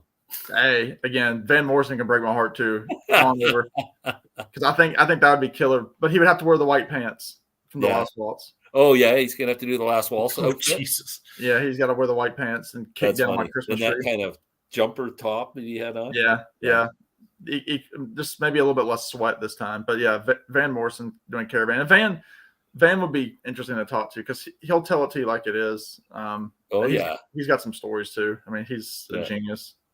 Yeah, that's cool. Man, I never thought of Van Morrison, but yeah, he would be unbelievable. I'd have to have him sing Madame George. Oh wow. Yeah. Well, see, when I saw him, he opened with Sweet Thing. No, he opened with The Way Young Lovers Do, and then went right into Sweet Thing. Oh wow. Yeah, that's pretty good opening. Yeah. Whoa. It was good. And that was 2018. Wow. Yeah. That is very cool. Okay, my number 2, he's already been mentioned once, so he's going to be kind of busy on the social calendar, but McCartney. I got to have a Beatle. Yeah. And Paul can just play all night long, whatever he wants to play. I don't care. I just want to ask him all kinds of questions about the Beatles and stuff, but if he's got to play For No One for me, which is my favorite Paul McCartney song. So if he plays that one off a Revolver, I'm good. then play silly love songs or whatever you want all night long, Paul. Yeah, come Listen on to over what to the my man place. said. We can just go through them. But he's my number 2.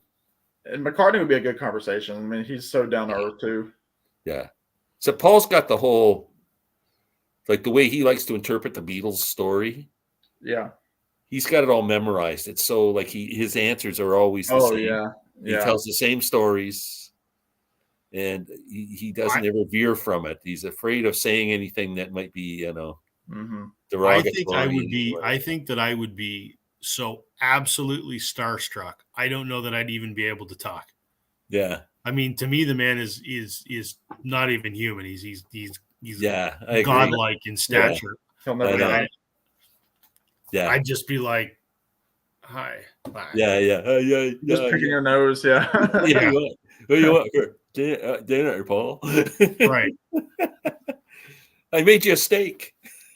Come back. He's a vegetarian, though. I know. Yeah.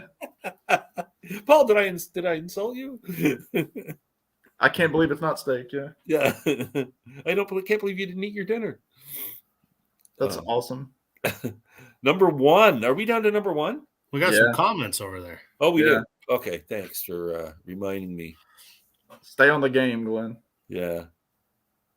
Pete Romita did that one already. Richard Thompson is just such an awesome musician. He would be amazing to sit and watch that guy play a guitar. Oh my God. I've heard Del McCurry do that live. If I go with Pete, I'll have him sing Blue, Green, and Red and Gray. That's a great song off of Who by Numbers, right? I'm not sure. I don't think I know that one. That Bangalore by Robbie Fulks is a must listen. I still haven't looked that one up yet, but I will. Rob, good job with Concert Buddy. Really enjoyed it. Thanks, John. It was good. That was a fun part 2 is coming, I think, maybe tomorrow, I think. Yeah, very cool. Yeah, it was good. That was Chance's idea. He contacted and thanks for our big shout outs there. That was yeah. Very cool. All right. Number one. Right? Number one. So he's been said, Paul McCartney. I mean, I'm a Beatle nut, so yeah. When it comes to him or Ringo, I got to pick him. No disrespect to Ringo, but I'm not going to have him do a Beatles song. I mean, he can play whatever he wants afterwards, but I want him to play Maybe I'm Amazed. Oh yeah.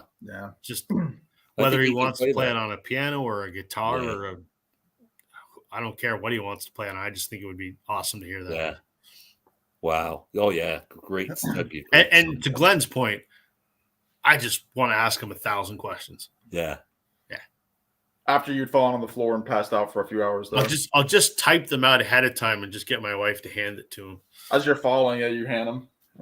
Yeah. What I'd really like to ask the Beatles is how did they progress as musicians? Because it just seems like John at 15 or whatever, 16, he picked up the guitar and he learned banjo chords from his mom, and we all know the story kind of. And then when he would play chords and he wasn't playing them right, and Paul kind of showed him how to play the chord, the whole Beatles histories thing. But how did they progress to John now being able to play the piano and stuff like that? Where was the time spent learning different instruments and stuff like that? I'd like to know more about the growth of them as playing instruments and how the songwriting grew a bit more than just. Well, and think about it. You go from Help to Sgt. Pepper in 2 years. Yeah. It's incredible. It just is incredible. Yeah. Wow, that's very good. Sam, number one. Well, would either of you like to guess the artist? Backstreet Boys. Brian Wilson. Brian Wilson, or that's what I'm thinking.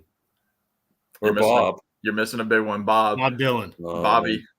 Bobby Dylan's coming over. I've seen him 4 times, and I was trying to again pick a song that I haven't heard him do, and this was a no-brainer to me. And talking about being starstruck before I have to say the song, for me, I think Paul McCartney would put you at ease very quickly, as you've seen 1,000 videos of him talking to fans, and he's like, "How are you, down to earth? How are you, brother?"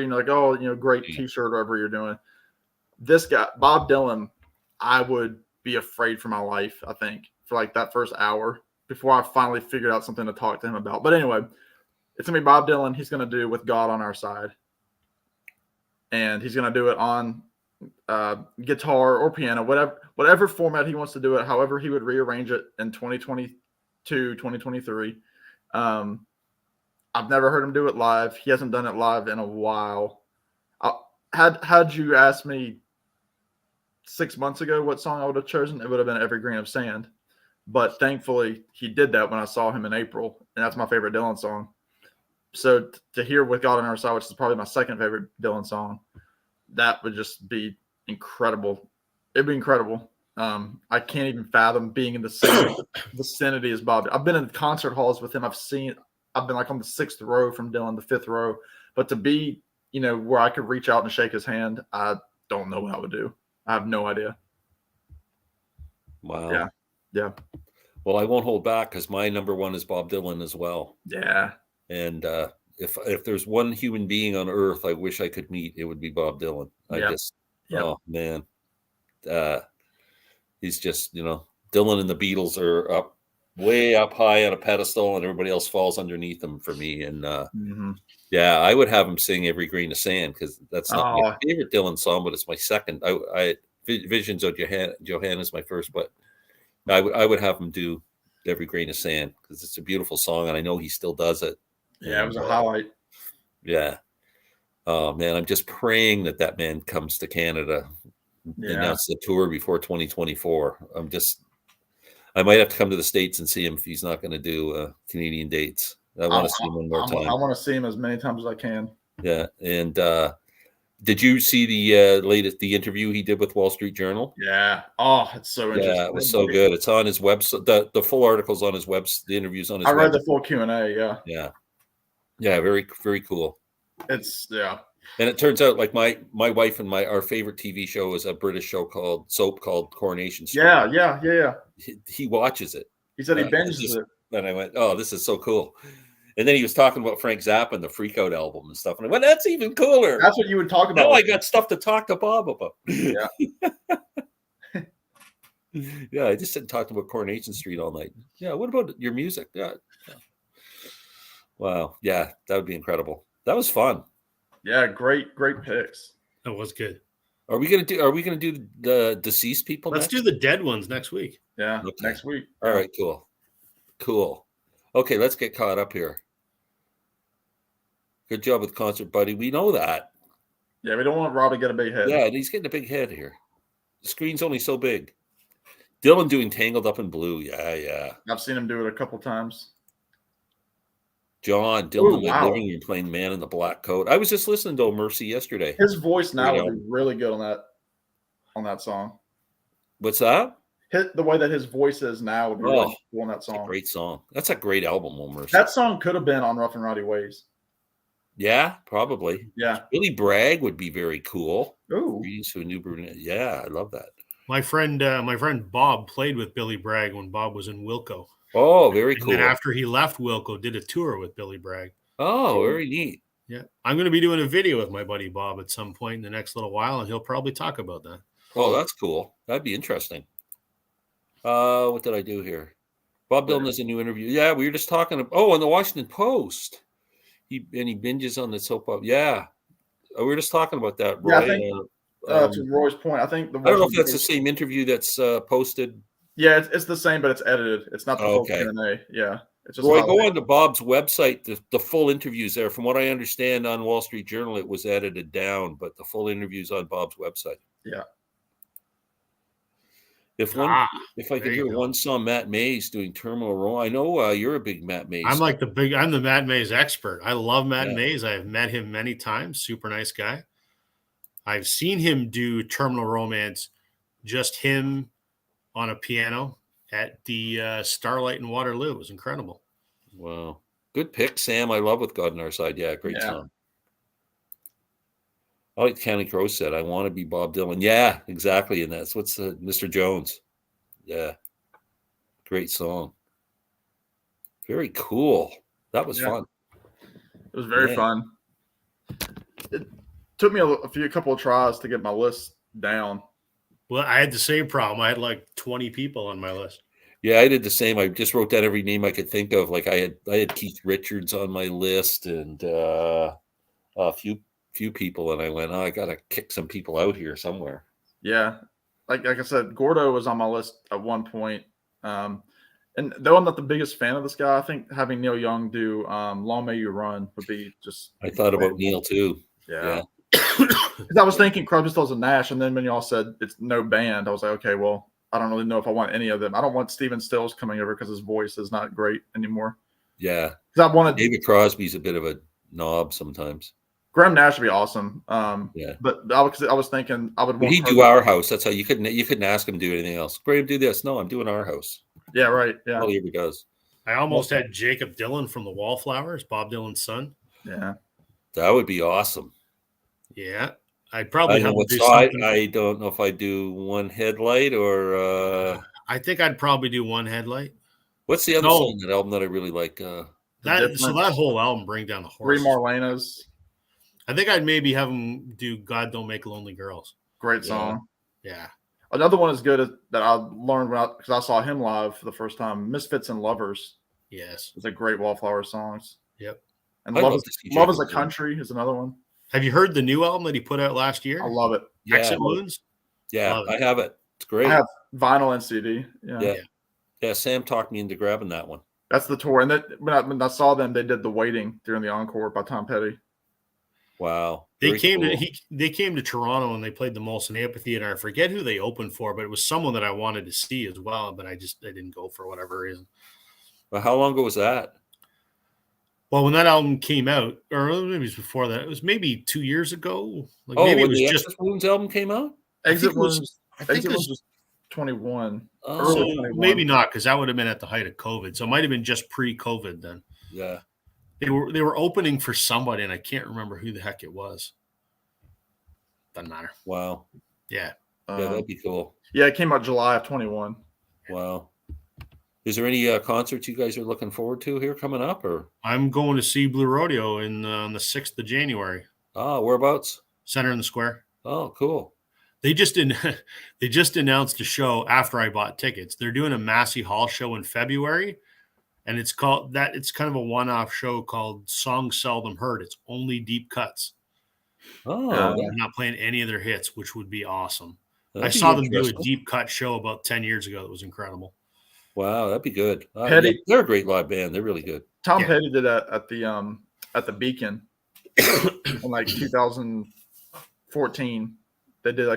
They started the show with their hits. Like they did like 3 big hits, and then they went to the deep cuts, and then finished with a hit.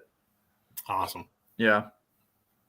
I'm just hoping Bob's going to start announcing new dates. He hasn't announced any 2023 dates, I don't think, yet. No, not even like a festival, right? Like not even like a Glastonbury or something like that. No. He's got to have time because he signs autographs with AutoPen, so he's got to have time on his hands. Yeah. Ugh. I'd ask Bob to autograph something for me, but I'd watch him. Yeah. He'd pull out some computer. Oh, there you go. I go, hey, I missed that. that interview made Bob so much more human, where he was talking about his granddaughter. Yeah. She's like, it was like the song like "Oh Susanna." She's like, "Did you write that song?" Yeah. Like that's just something like a little kid would ask her grandfather. Yeah. That's just so cool. Yeah. Or where did she asked him some question about where something was or something. What was it? Yeah. And then he just said Cincinnati to shut her up. Yeah, it was somebody that it was a singer. Yeah. Yeah, somebody who had died. But what was?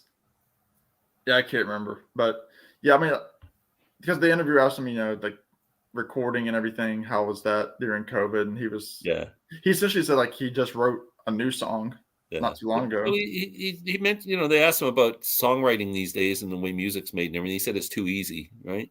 These days. He said songs today, none of them are going to be standards. Yeah.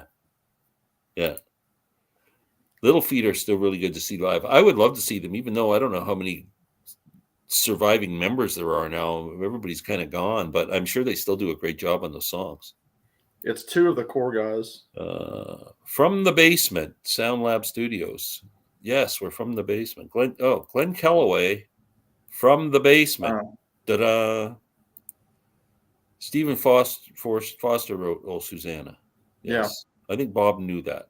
Yeah. Fish are probably my favorite Dead band. I've never been a big Fish fan for some reason, although I really Me neither. appreciate Trey Anastasia's guitar playing. He's a freaking great guitar player. The Beatles are mine. Favorite Dead band? Yeah. Hmm. I think we've all heard of the Beatles. No, for concerts, the only ones that I have early in the year are going to be the Wood Brothers in March, Billy Strings in February, and then I'm Yeah. seeing Oliver Wood from the Wood Brothers in January. I got to Yes. start looking and seeing what's going on. I haven't been to a concert since before COVID, so we're talking like 3 years. Yeah, I went to two. Ooh. I went to two this year. Jack White and John Hyatt and Buddy Guy, who was a double bill in Orlando. Other band I might go see, the Sadies, are starting to tour around here, so I might go see them. Their latest album is really getting a lot fantastic. of love, man. I got to hear it. I would be very interested to hear them now as a 3-piece band, because since Dallas had passed away, Yeah. apparently Travis does a really good job of carrying the show, but he was always kind of the quiet, stand in the back kind of guy. Yeah. Yeah, I'm going to check that album out maybe on Spotify or something. Yeah, I bought it. I pre-ordered it when it came out. It was good. Yeah. Do you guys stream at all? No. Nope. Never. Other than, I mean, when I'm at work, I'll listen to music through either YouTube or like a lot of times at work when I'm actually at the office, I'll listen. Like Rob, your interview with Chance, I was listening to that. Like I wasn't watching, but I was listening while I was working, and so that's the most streaming I do. Well, the only reason I like Spotify because it's free for one thing. So I download it, and then if someone, you get comments on your videos saying, "Hey, have you heard, Billy and the Beaters do this or whatever?" And I go look it up on Spotify and I YouTube. check out a couple of songs just so I kind of see if it, because you get turned on to a lot of stuff. I won't do Spotify because I've got too many friends that are musicians, and Spotify just does not compensate the artists well at all. So not that me not listening to it makes any damn difference, but just sort of out of solidarity to some of my friends that make a living doing that, I try to stay away from Spotify. Yeah. Yeah. Like I said, I use it just as a sampling thing. If I like the album, I'm not going to listen to it on Spotify. I'm going to buy it. Yeah. That's what a lot of people do. Yeah. But speaking of discovering new artists, I just discovered this band the other day. You guys should check it out on YouTube or Spotify. There's a band from Los Angeles called Dirty Honey. Dirty Honey. Absolutely incredible. They are a rock band. He kind of he's got a vocal range like Robert Plant. Huh. But they have sort of the guitar stylings of some of those like 80s bands like, Bon Jovi or whatever. It is just, for the first time in, probably years, I listened to a new album and went, maybe rock and roll's not dead after all. Wow. Absolutely incredible. Self-titled album, Dirty Honey. Amazing. Huh. Wow. Interesting. See, I'll have to go to Spotify and check it out. The vocal range that guy has just blew my mind. Wow. Very cool. Unless you were lucky enough to be around that rooftop in '69, you're not going to be seeing the Beatles more. No, you can't see a Beatles concert now. I guarantee it. Somebody, Glenn, I use streaming platforms as a sampling tool. John is saying good night. Hey, I'm shooting a video for my Okay. daughter. Good night, Hey, John. John. Thanks as always. Check out Music Talk with John. He's got one of my favorite channels in the vinyl community. Love John. Hoping we go to Florida, I get a chance to meet him. Do either of y'all follow the channel? It's a smaller channel. His name is Beetle Dustino. Who? His name is Beetle Dustino. Like his name is Dustin, but oh no.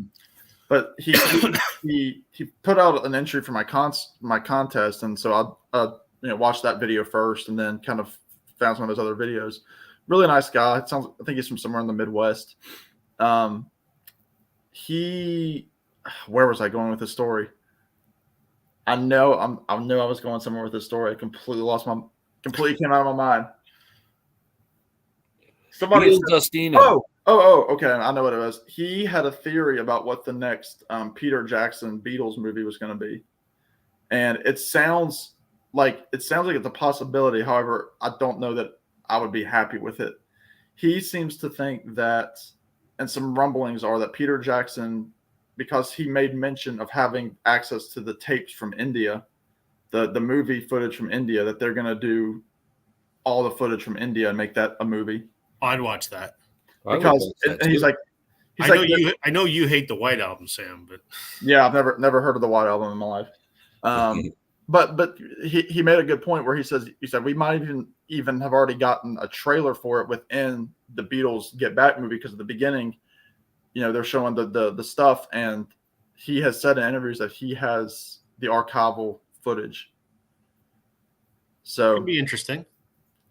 I don't know how much that footage has sound to it, but it might just be Paul and Ringo talking over it. But yeah, I would definitely watch it. I mean, I'm not. Well, Ringo went home first. He couldn't stand the food. Yeah, he went home like after just a few days. I'd be with him. Oh yeah. Dirty Honey are great. Saw them open for Alter Bridge. I don't know who Alter Bridge is. There's another band to check out. They're like Three Doors Down, like kind of that. Exactly. Alter Bridge was kind of they were the remnants of Creed when Creed broke up. Oh, okay. Glad to hear that Dirty Honey's good live. I mean, No Neil Young on Spotify. No, and no Joni or CSN. Yeah. Thank you, Glenn. No problem, John. Wow. That's pretty cool. Where was the? So yeah, I mean, for me, because I was thinking like what the next Peter Jackson movie could be, especially with like that technology with Paul singing with John on his last tour. My thought was that they were going to do a virtual Beatles concert with Paul and Ringo as they are now, and then have John and George play with them. Yeah, I'd hate that. They could do the holograms like ABBA did. But it wouldn't be a tour as much as it would be a movie just to see the four together. Yeah, I don't know what they could do, because when you think about it, they could do something with some live shows maybe, or something. I don't know. Like maybe they could enhance the Shea Stadium show. Or didn't Peter Jackson say it's not going to be your typical Beatles film? Like it's not going to be like Get Back. It's not going to be that style.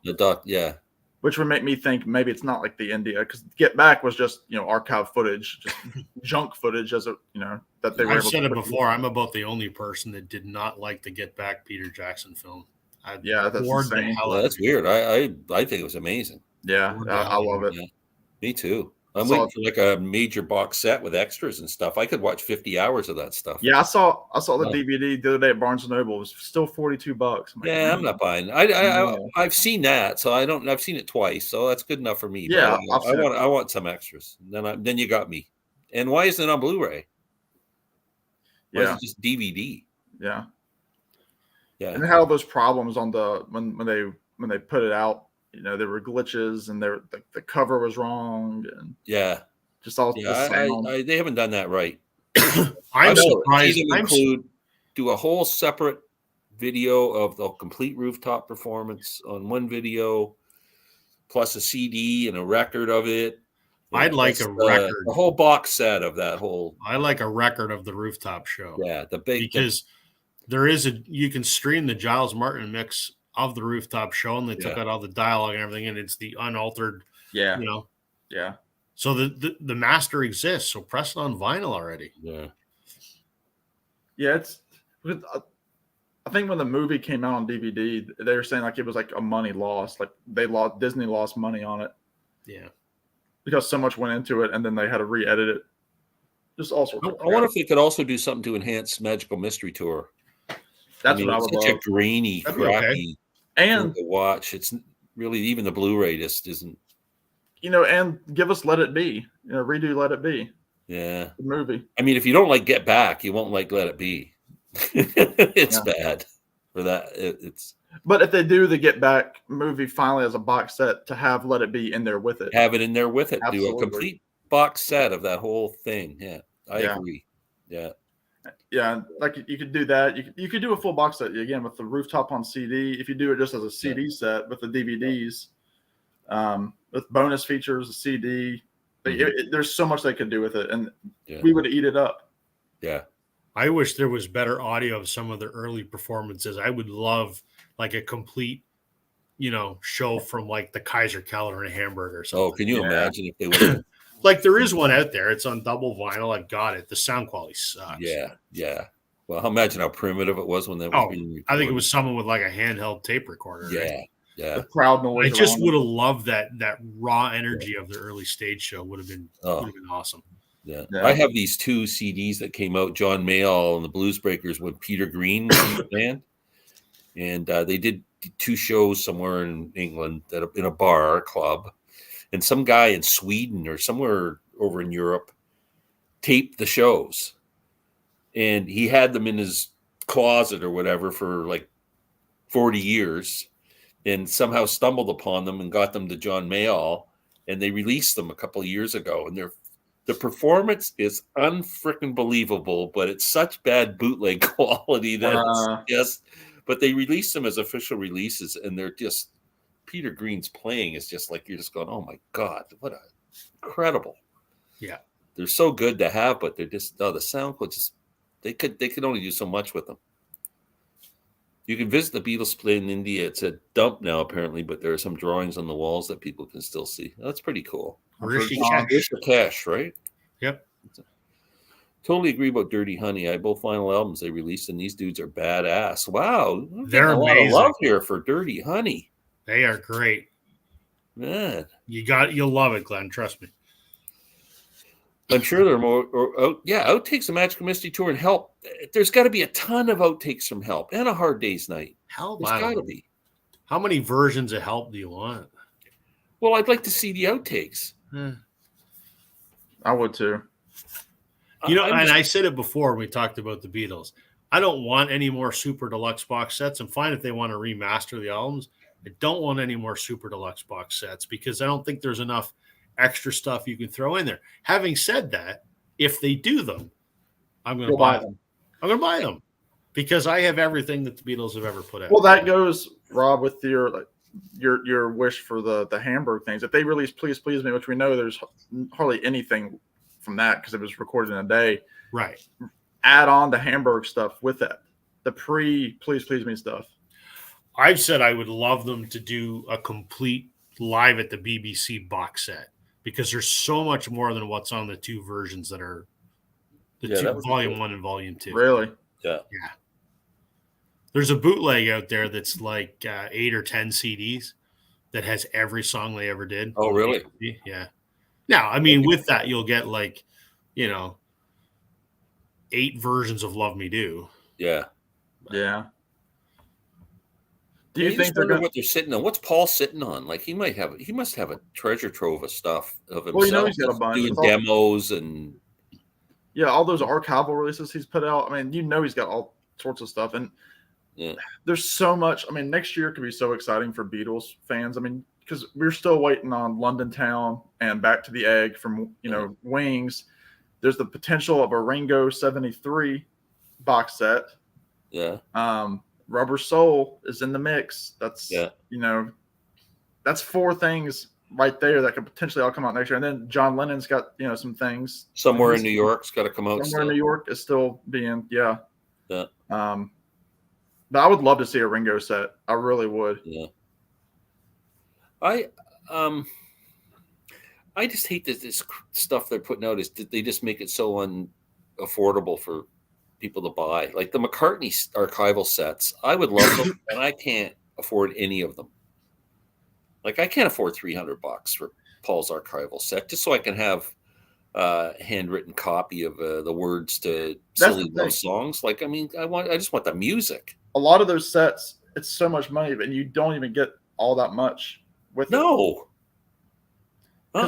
What came on your because I know you got the McCartney set secondhand. I have McCartney and Band on the Run. Like how many CDs is that? Two CDs. Yeah.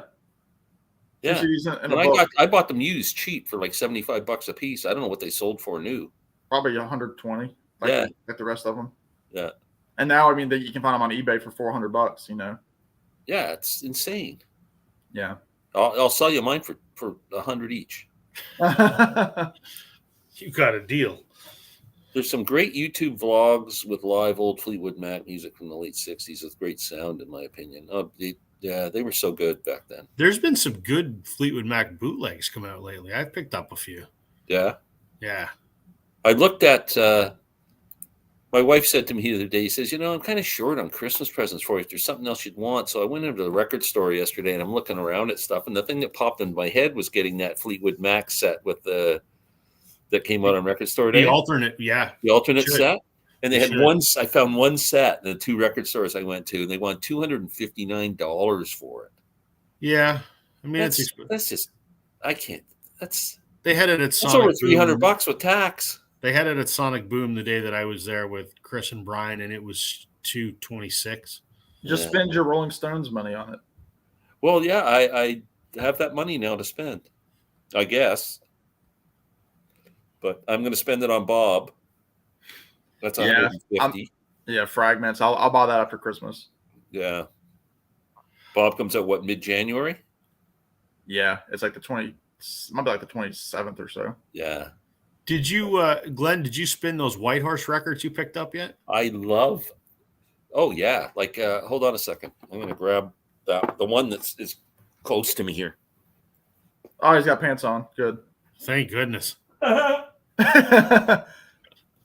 We know he does videos naked. How about my zipper's down? Oh, God. Oh, Lord. Leave no bridge unburned. So good. You should check these guys out, Sam. You'd really like them. White Horse. They're from Toronto. It's a husband and wife. Okay. So they're married, and they used to be and they still are. They're part of Sarah McLachlan's band. And then they had solo careers, and then they decided just to have a band together. And that's their 3rd album. Yeah. They're amazing. And this is really, really good. Luke they sing great together. It's like a dual vocal thing on this one. The first album I got too, and it's a bit different. He does all the vocals on the first album. Yeah. And his voice sounds almost like it's slowed down or something. He had a weird voice on that album for some reason. But the playing is great. And they do a cover of Springsteen's I'm on Fire. Yep. Which is fantastic, but this is a really, the first is folky, and that's kind of a rock one. And they change genres with every album. They did an album of their interpretation of Southern blues, and they did a psychedelic album. And they've got an album coming out next month. It's a country album. So good, though. Yeah, I might check out some more of their stuff. I became a quick fan. I got those albums sealed for $15 each. Can't beat that. Couldn't resist. Can't beat that. I'm glad you liked it.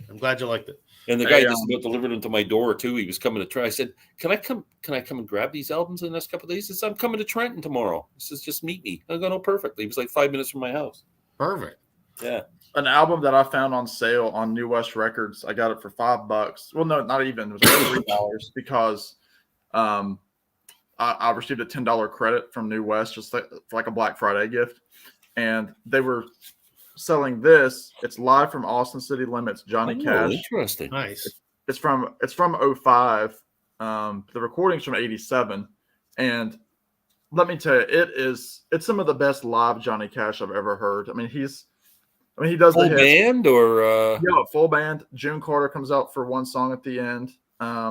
He does. Sam Stone is on here. He does Long Black Veil. He does The Wall from Folsom Prison. Ballad of Barbara, Ghost Riders in the Sky, Ring of Fire, I Walk the Line, Sunday Morning Coming Down, Long Black Veil, Folsom Prison. But he's just in great voice. This was, obviously before Rick Rubin, so this was when Cash was really struggling, commercially, not physically or with addiction. But it's just he sounds really good on it, like really, really good. Big River is on here, so you can probably find it for $5. And there's a whole series on New West, the Live from Austin series. I think they've got Christopherson, Dwight Yoakam, Merle Haggard, Waylon. Just all the. Are they Austin City Limits shows? Yeah, Austin City Limits shows. Willie has a couple of them. So really, really good quality too. I check that every week on PBS. Who's coming on Austin City Limits? Oh yeah. Yeah. They haven't had a good one. One that they've had a few people that I don't recognize lately. I should be watching, I guess. Maybe. Yeah, whenever they announce it, there's usually like 2 big names, and like there's like 5 where I'm like, yeah. Yeah. Like I think they had like Brandy Carlisle on recently. Did you watch the Bela Fleck Christmas thing I sent you with Chris Thiley today? Yeah, it's fun. Pretty cool, eh? Yeah, those guys. Come on, Yeah. Bela Fleck, Chris Thile, any of those guys from the Punch There's Brothers. some great playing on there. Yeah, good grief. Yeah. That was pretty crazy. No, I love that. I love that sort of thing. And Chris Thile, you can tell he's always come up with new arrangements to old songs. Yeah. Like when he was doing the Live from Here radio show that he took over from Garrison Keillor. Yeah. I mean, he was always doing stuff like that. Yeah, very cool. But let's see. Rare tracks. I have a lot of rare tracks. I used to have a couple of rare tracks, Beatles CDs. I got years ago with loads of tracks I've never heard anywhere else. Yeah, I had a couple of those too. I don't know what happened to them. Are they just off the Beatles? We're off the Beatles, Roy. The Beatles are dead to us. Half of them, except for Paul and Ringo. Yeah, have either of you watched? I know Glenn hasn't, but have you watched the new Mary McCartney documentary yet? I haven't. I don't have HBO. It's on Disney. It's on Disney. Oh, I don't have Disney. I don't have Disney. I was going to order Crave today because there's a couple of shows coming out. Did you guys watch Barry with that guy? What's that guy's name from? Hader, Bill Hader. Bill Hader. Yeah, I really love that first couple of seasons of Barry, and there's another season coming up, and it's on HBO or Crave or whatever. And there's another. I haven't watched that, but I think he's hilarious. And so I was going to phone up today and order Crave for a couple of months just to catch up on some stuff. $25 a month plus tax. I'm going, geez, it's $30, so I forget it. On top of everything else. Oh, Nora, hey, Mazzy. Hey, Mazzy. Holy smokes. Wow. Very cool. Mazzy, do you want to come on with us for a few minutes? Oh, please do. Mazzy was running through the channels. He said, well, this is on. Nothing else on. He's like, I'll watch this infomercial with these guys talking. These 3 mugs. Yeah. I've only met Mazzy once. It was before my interview with Rachel. It was really early this year on her first channel. I just stuck a link on there, Mazzy, if you want to come on for a few minutes. Mazzy was the very first Violent Community channel I ever watched before I started doing this over a year ago. Yeah, Mazzy was one of my big influences too, because I was kind of, oh, there he is. There's the man himself. Holy moly. I'm just slightly buzzed in a hotel room in Portland, Oregon. All right. I'm not really. I'm just like a little bit. Like. Yeah. Well, good for you. What are you drinking? It's probably like a $10 whiskey little bottle from the mini bar. Oh yeah. Nice. And I was in San Francisco for a week for watching work, family, friends, and I have these points, and so I decided they expire at the end of my free nights at the end of the year. So I'm staying 2 nights in Portland before I go home in Seattle. Anyway, I don't want to interrupt you guys. Your son's in Portland, isn't he? He is, and we had lunch yesterday and dinner this evening. So yeah, very cool. I don't want to interrupt what you're talking about, but I'll listen in. We weren't talking about anything. We were kind of. I heard some Beatle crap you're dumping on the Fab Fours. Never. I hate those guys. Yeah, they're annoying. Yeah, they're everywhere.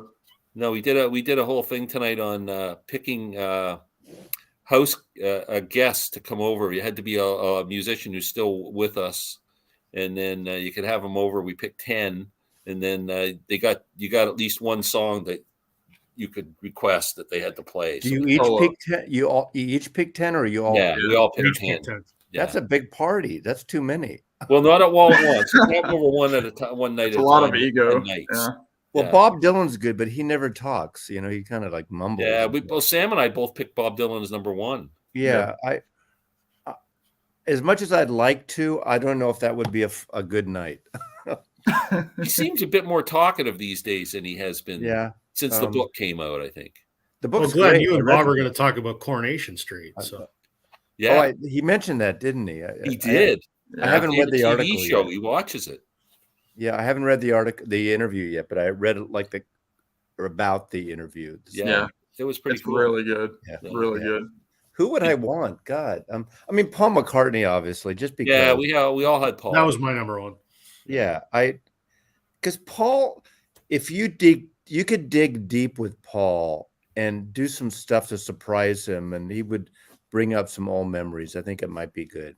Yeah, it'd be nice to ask him questions that he doesn't get asked all the time. Because he says the same tired. kind of things. He's got but I mean, I don't criticism like that. Can you imagine all the people questioning him? Oh yeah, You kind of, exactly. and I think he's kind of afraid of saying the wrong thing because it would get blown up. Well, I think He he's said also John farted, once in my face. Like it would be like headlines around the world. But I also think he's maybe a little guarded too, because he's sort of the protector of the Beatles narrative, right? Yeah. He's the one trying to, not that legacy needs cemented. It certainly doesn't, but he's kind of the guardian or the steward of what will people remember, right? Yeah. What's funny is that whole Beatles circle, none of them ever turned on them. Neil Right? Aspinall must have had a million stories, and There was a couple things that got a little weird. I remember, like, what was the guy? The guy that worked for them who wrote one of the. Like, I have all the books. I'm trying to The think. Longest Cocktail Party, or one of those guys. No, not Rich. Well, Richard DeLello. That's a good book, but that was just talking about what happened. That was a little different, but not Tony Barrow, but one of those. The guy that worked for McCartney I'm blanking on his name right now. There's a B in his name. Sorry. I can't remember. Whatever. But he worked for Apple, and I think he actually worked for Brian Epstein. I could ask Siri. I forget, but I think there was a little bit of that. Then there was a guy who worked for Lennon and Yoko who stole Seaman, Richard What's that guy's Seaman. name? I can't remember. Seaman. Seaman, yeah, Fred Seaman. Not to be confused with the sperm, Yeah, right. But actually, that was a pretty interesting book. It was that, yeah. He stole the diaries, or he stole stole something. And the interesting one I heard, Peter Brown, W. Green wrote Peter Brown. Okay, Peter Brown, yeah. I think he was great, and then all of a sudden there was some weirdness there. Peter Brown called to say you could make it okay. Yeah, you can there was some weird falling out because he did or wrote or said something. I read his book and it was good, But somebody has possession of Mal Evans's diaries, do they not? That is supposed to be coming out. I think they're going to be published next year, as far as I know. Really? That might be pretty interesting. Yeah, that'll be good. So, that's the next thing. That's probably cool. Like I said, there's so much coming out next year. We'll talk. It's coming out every year, man. I know. Yeah, we have only a few years left, right? Well, you and I do. Anyway. You and I are the same age. Aren't we the same age, more or less? We're like a year apart. Hurry up with this stuff. Aren't we like a year or two apart? A year, I think. Yeah, you're a year. What year were you born? Right? What year were you born? 53. Oh yeah, I'm 54. I'm the year of the Stratocaster guitar. Oh yeah. Oh, yeah. I know what the hell I'm the year of. Not the precision bass. No. I don't know. No. So how was it being at home in San Fran? It's so great. It was like right now, it was so beautiful. It's crystal clear. It was cool, but really beautiful. But it's a bittersweet. I mean, I lived there 50 plus years, and it's one of those West Coast cities that there's some great stuff, but there's a lot of fucked up. Can I say that on your channel? Sorry. There's a lot of screwed up stuff, with homeless and opioid crisis and tent cities and mental health. But a lot of it looks beautiful. But the problem with San Francisco is all the tech bros, you can't get a house, if you're lucky, start at $1.5 million to $2 million. Yeah. And San Francisco there's always a rich neighborhood, but there's always room for everybody. That's the sad part. It still looks beautiful than ever. Yeah. And of course, since the pandemic, the downtown, there was an article in, I don't know if it was the New York Times or Washington Post about, out of all the cities, it's got the worst, the downtown, who knows if it's ever going to come back, but all these big companies are letting people, tech companies especially, are letting people, half their people work remote. So all those high rises, the real estate stuff is half empty, which means the cafes, the restaurants, the stores. Yeah. It all, like look, Twitter, all the bullshit with Twitter, You gotta everything. keep the downtown core alive, man. That kills the city. Well, it's gonna be a while. It's gonna be Yeah. a while. It's unfortunate, Yeah. That's too but bad. it still looked beautiful. And I have a handful of friends still there, the ones that either haven't moved out or haven't died, and I still love it. But Yeah.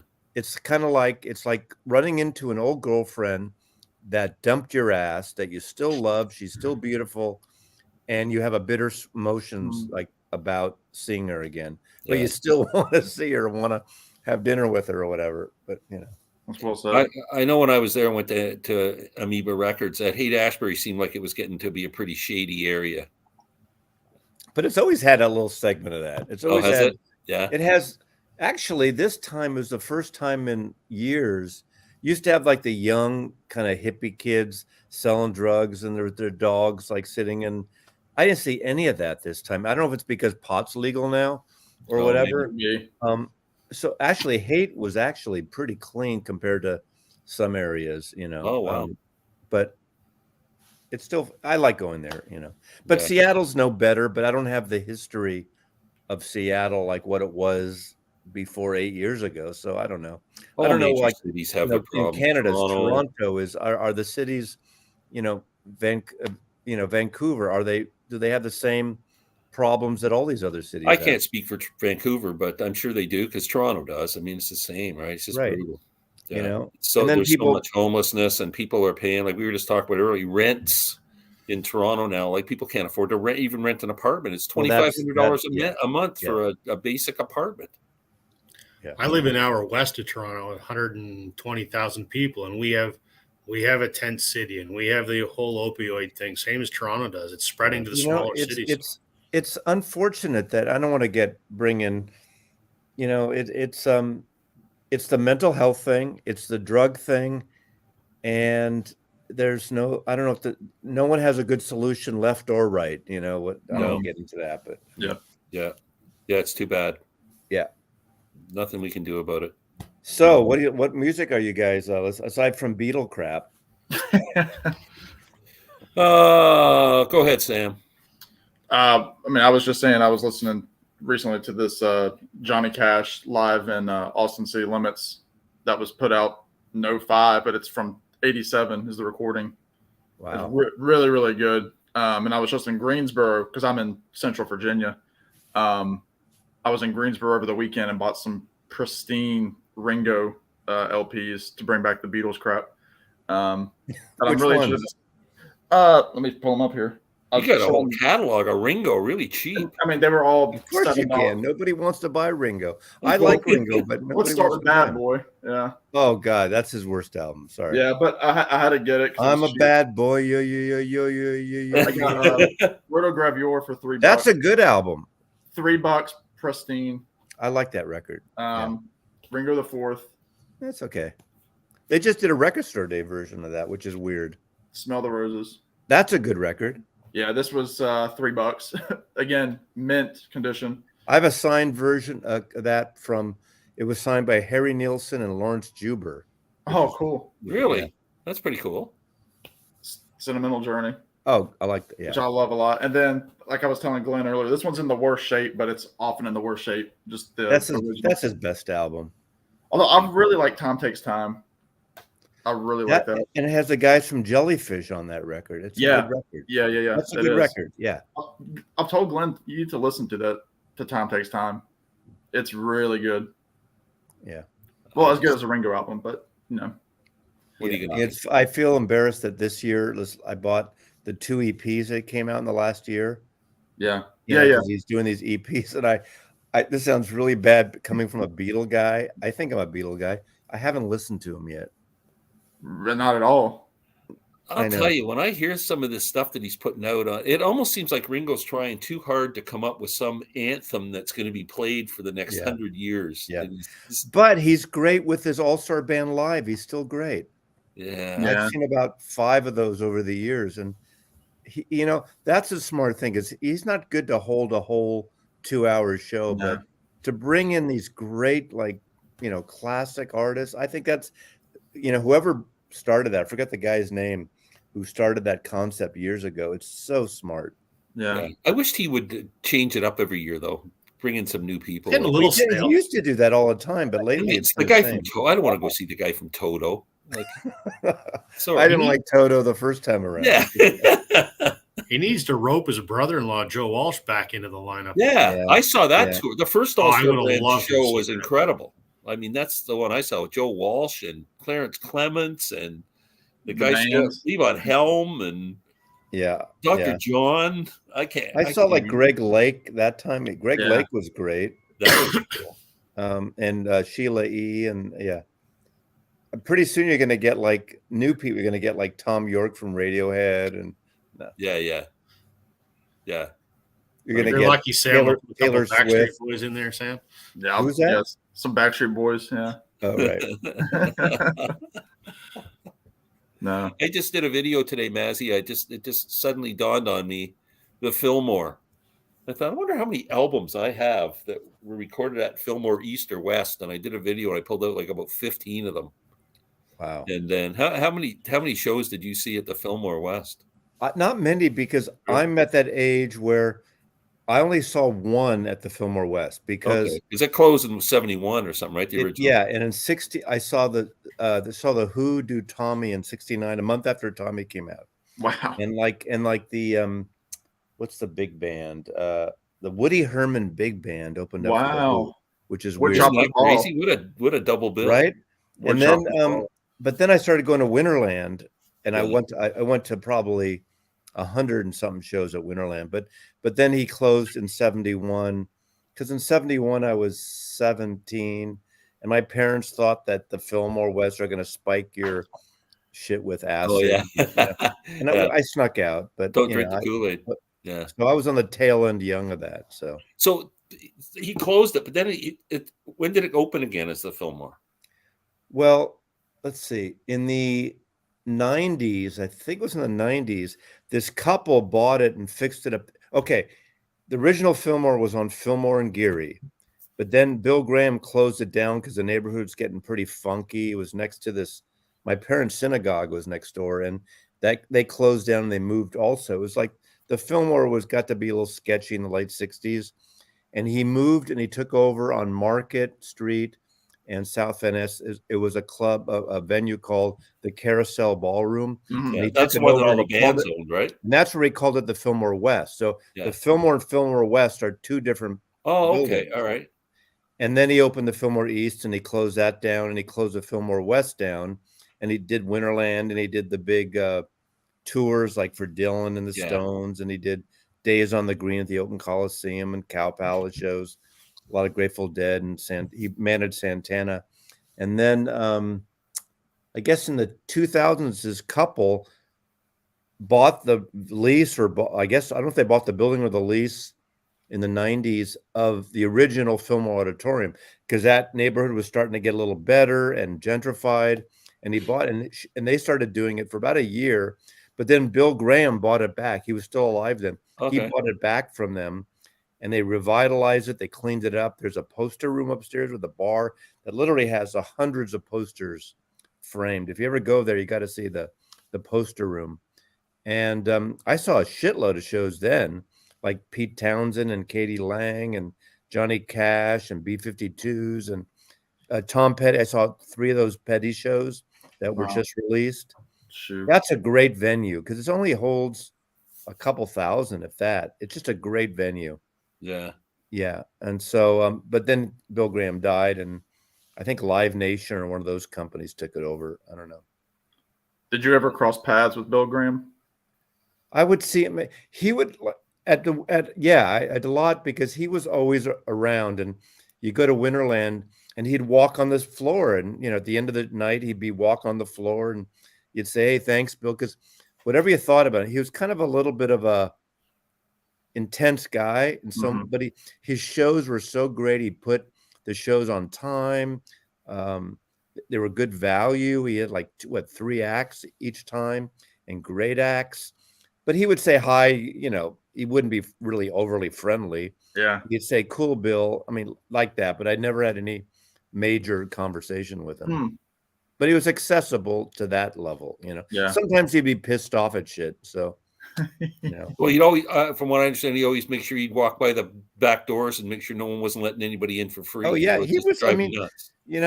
at the time, you look back. Okay, he had the Fillmore, and then Chet Helms was the guy that had the Avalon. They were kind of like two different ballrooms, competitive, but the same bands would play and everything.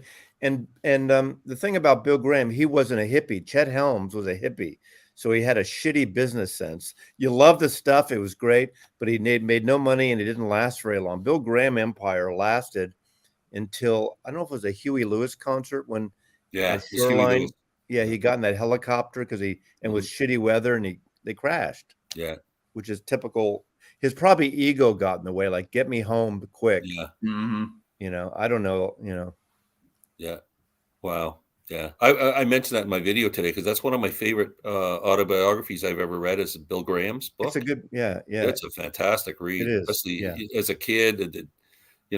Being Jewish in Nazi Germany and having to escape all that, and That's why his company is called Wolfgang. And you see Wolfgang Vault. His original name was Wolfgang before they came over from the old country. Yeah, but what a story.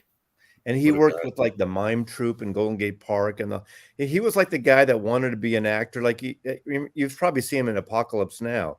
He's in that one scene. Yeah. Playboy Bunnies. Yeah. Yeah. I think he's in a scene from the Cotton Club too, another Coppola film. Oh, very cool. Yeah. Yeah. Just what a legend, really, in the music business. Yeah. Question for Mazzy. Have you listened to any Steven Wilson solo albums? Thinking of a review of the last Porcupine Tree. I genuinely think that's not a lot. I've gotten a little bit into I did get the last Porcupine Tree, and I picked up two other ones, and I like them, but sometimes I think his stuff is a little too pristine, a little too precise. The guy's talented as hell, and I do have some of his all the remixes like XTC and King Crimson, and I love how he does that stuff. But I wouldn't be a good one to, really talk about him.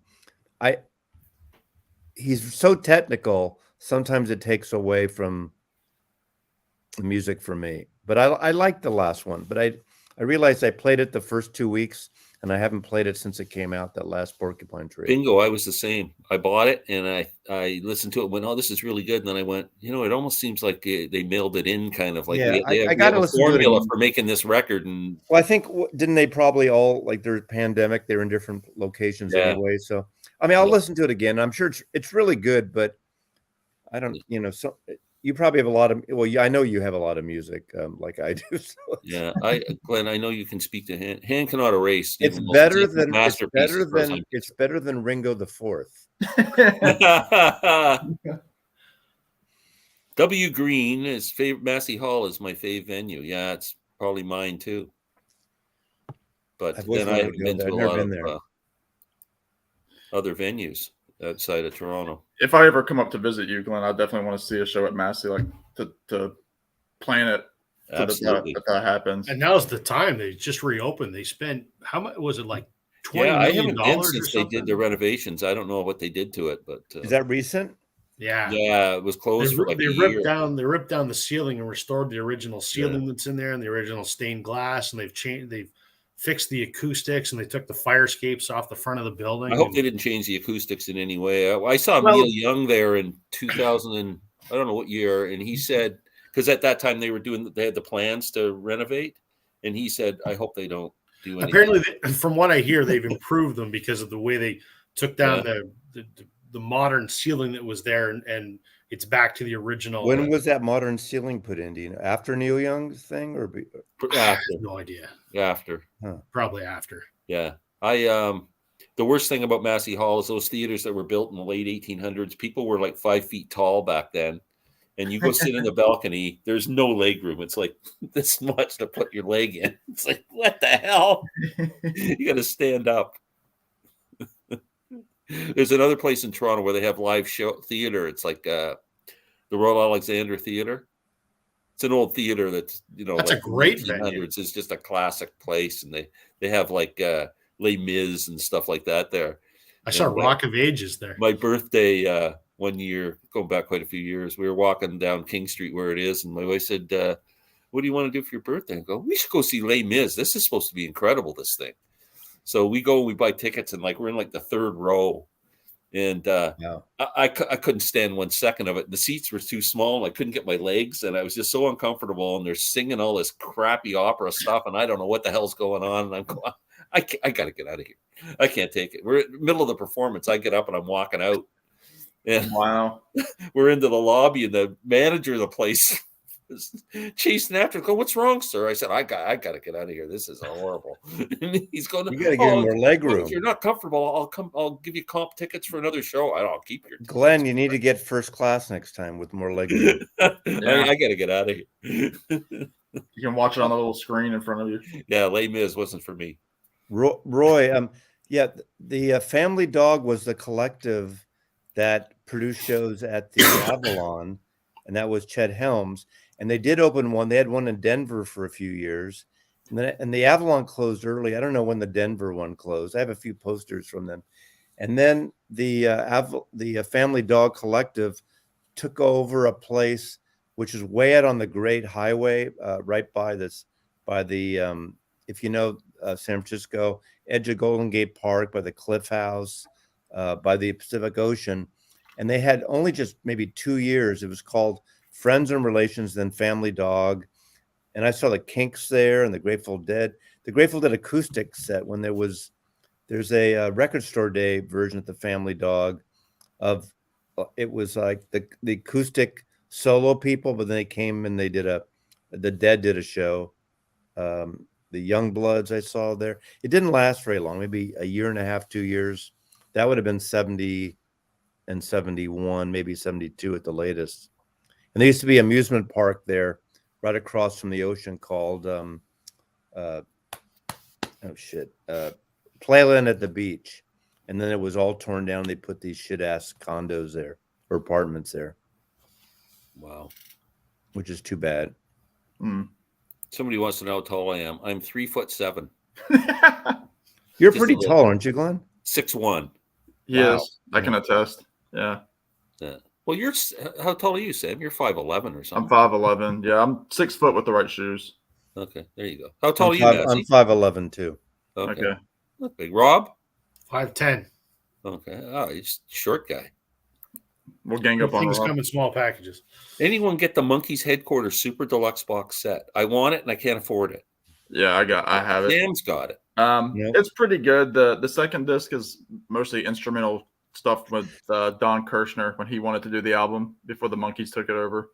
So it's like the really tight studio takes, and it's a bit repetitive. I mean, there's only so many versions of 99 Pounds that you want to hear. Did any of you guys get that big Andrew Sandoval Monkeys book? Oh, No, I couldn't. I couldn't afford it. No. I'd love to get. It's supposed to be an amazing book. Oh, I've seen it. I don't have it. I didn't. I love the Monkeys, but for me, I don't need a book of all that stuff. But it looks like a really cool. If you're a Monkeys It fan, was really well done. Yeah. well, he's the guy that would know definitely.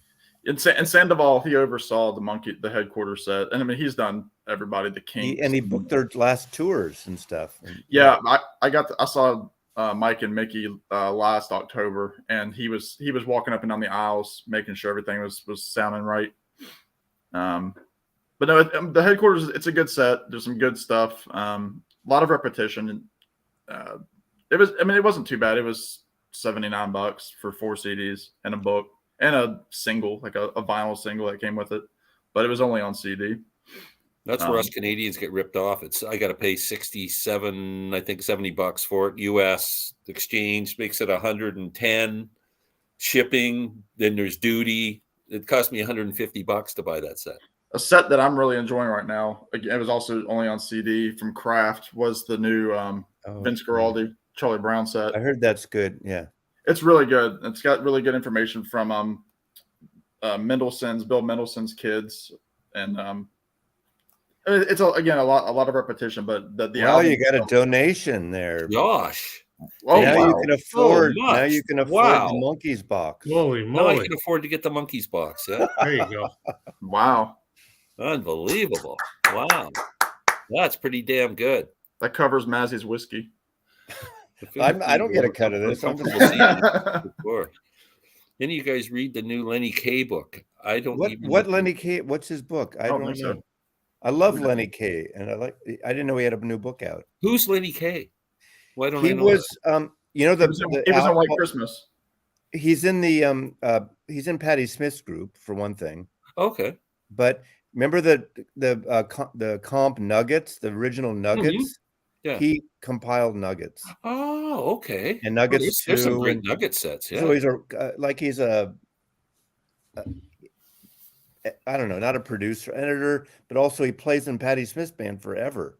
Nuggets, yeah, exactly.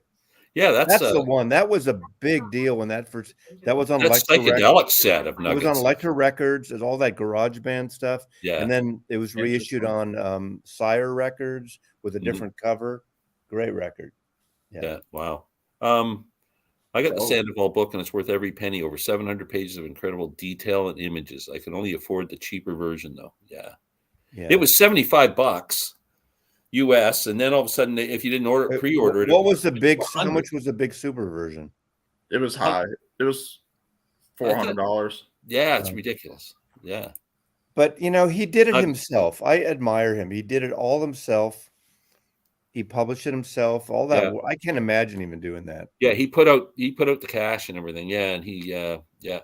You ever listen to his podcast? Listen to the Sunshine. Listen to the Sunshine.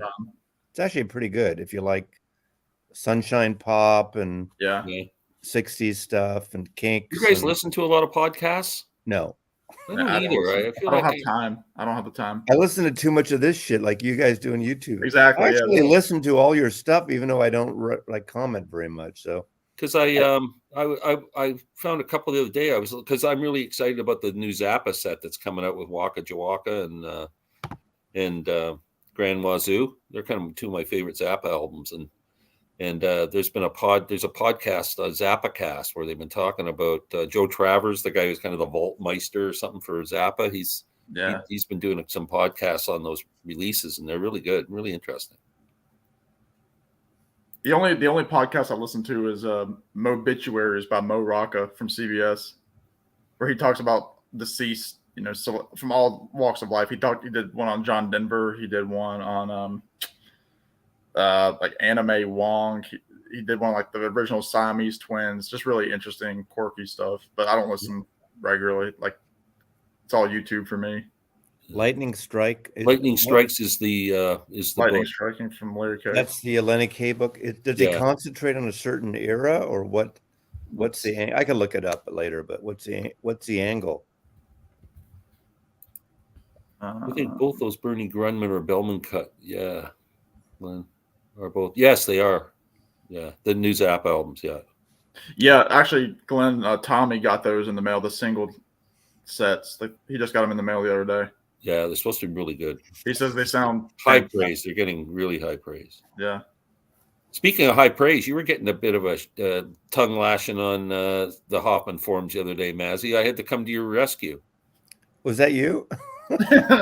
No, I'm G. Kella on. You mean when I posted my box set video? That one? Yeah, that guy just jumped all over you. There's narcissistic a bastard. about the best box sets of the year. So I put a link up, and some wanker, I can say that because shit all said, over. You're what do you say? You're spamming our thread by promoting your videos and stuff. Okay, I kind of get that to a point. If I was just in there.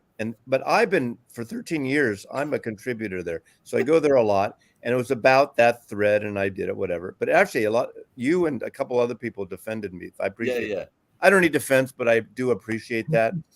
Sometimes it's fun to, if you don't have to look at it. Oh, that's people my jump point. on you on there. And I did get a little, I did say, well, I'm not a I said something about I'm not a YouTube channel that's selling records. I did a little, I hate to say it, passive aggressive slight probably at Michael 45, who's selling the acoustic sound stuff in Europe.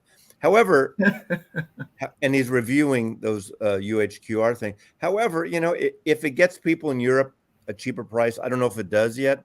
all the power to him. So, I don't know. I didn't know he was doing that. He started like his site that is M45 or whatever it's called, and he's selling acoustic sounds, like all their, not all their He's a products distributor now for them. in the Europe. And the Oh. thing is, there is a lot of bullshit about, as you know, in Canada with taxes and shipping Mhm. and so I don't know if stuff's shipping to him. He's going, so it might be a good thing. I'm not going to diss on Yeah. him for that, but anyway, so I did say that. Whatever, I don't take it personally, but people gonna bitch about something. Oh, So people are angry on. I certainly bitch about shit all the time. So Yeah, no, that's an angry place sometimes. That's Hoffman Farm. yeah, but I learn a lot there too. So Me too. Yeah, I you got got to to pick and choose, and Sometimes I yeah. get so pissed there that I just want to, jump through the freaking screen on my computer. But I do learn a lot. Yeah, That's still something I never jump into. The Steve Hoffman forums. Yeah, I have the Nora Jones. They're Christmas. It's they're good. some It's good. good. I don't have the Christmas album, and I love Nora Jones. She You're a was Nora one of, Jones she fan, was aren't one you, of your Nancy? dinner guests. that's Yes, right. I picked her as a dinner guest. Absolutely. I'm sorry, I got to respond to someone here. Well, that's okay. You're allowed. I got the notification that I should pick up some booze in Portland, Oregon, because Seattle on spirits they charge a 30% tax. Ooh. Oof. Sounds Only like Canada. because, but there's no income tax in Seattle. So every state in Washington, so every state's got to make it up somehow, right? Yeah. So in Yeah. Oregon, there's no sales tax whatsoever. So while I'm here, I should pick up any booze to bring back. It's to amazing. Seattle. Some states are so cheap for booze. Well, Michigan's everyone, really good. they'll get you one way or another. Yeah. But Florida's really good for booze. Cheap. is it? Yeah. Good for wine. Cheap. Why? California wine's cheap there. Why? I don't know why. It's 20% here in Virginia. Yeah. The distilled tax. Yeah. Booze and cigarettes up here, man. And gas. Canada just. Or Rate. Dr. And you have all that, and you still can't get Dr. Pepper Zero. No, you can't get zero sugar. What? There's Dr. such a Pepper. thing as Dr. Pepper Zero? Where's that been all my life? It's in the States, and it's Come on so down south. fantastic. You have no idea. What? Yeah, it takes the diet stuff, knocks it out. No, of the Diet water. Dr. Pepper sucks. It's crap. Zero Yes, sugar it does. Dr. Pepper is just. I think diet every soft drink sucks. No, the zero sugar stuffs are getting closer to the taste of the original stuff. Not a big. The best soft drink, and Sam probably has it in his neck of the woods. Whenever I go down to North Carolina for work, Cheer wine. There There you go. Best shit there is. What is that? What is It's that? like It's kind of like Dr. Pepper. it's a better cherry Coke. Yeah. Yeah, cheer wine. And Dr. Pepper and root beer are the only kind of soft drinks I can We'll drink. see, where I'm from, we're considered the Dr. Pepper capital, as it were, because it's sold, in mass quantities here. So it's not exactly something that we like to own up to, but we have a big sign downtown of Dr. Pepper.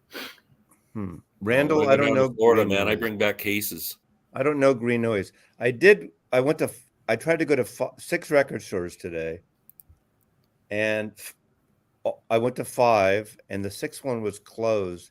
And I got a little pissy because I'm thinking, this is Christmas Hanukkah week. We're on Hanukkah now. Like, you're closed Monday and Tuesday, and it's a holiday, and you're open only 3 to 8. And I'd hate to diss on someone who has a record store who makes videos. But have you heard of the channel Too Many Records? No. Yep.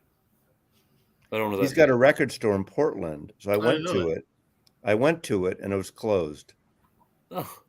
And I In the middle still of the included it weekday. in my video that will come out tomorrow, just because. So, but if you're gonna, be open, I don't know. Sam is in the land of cookout, and it's the only thing I miss about living in the South. Yeah. What's cookout? It's a fast food place, but they have everything. I think like the hand spun milkshakes. They've got everything from barbecue to burgers to corn dogs. How come you didn't take me there? And it's cheap. That's the big thing. It was like for college kids because it was open till midnight. Is it still around? Like, can we Oh go? yeah. It's I could take you to When I come down to see Dead and Company in June, that we can go there. go to Cookout. Yeah, and actually Cookout serves cheerwine because they have like the really fine crushed ice. So that's like the place to get your cheerwine. Have you seen any of those Dead and Company shows, Mazzy? No. No. I don't. As much as I used to love the Dead, I don't know. I don't know. I did watch with my friend Coleman and my friend Coffee Dave. We watched. How many years ago was that last July 4th weekend?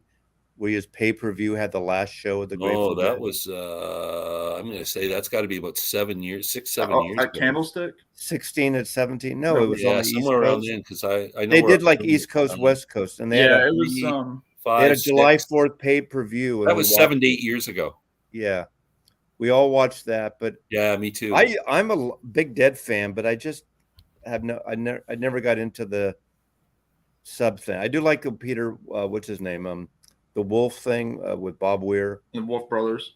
Yeah, Wolf Yeah. Brothers. I still haven't got those records yet. I want to get. I still. They're on I my- got They're- the Records Today Live one. That's all. I got the first one. I didn't get the second volume, which has Ripple on it, which I wanted. Right. So. But I'm seeing Dead and Company up near DC in July. So they're still doing it? Yeah, it's their last Their hurrahs. last- Dead and Company.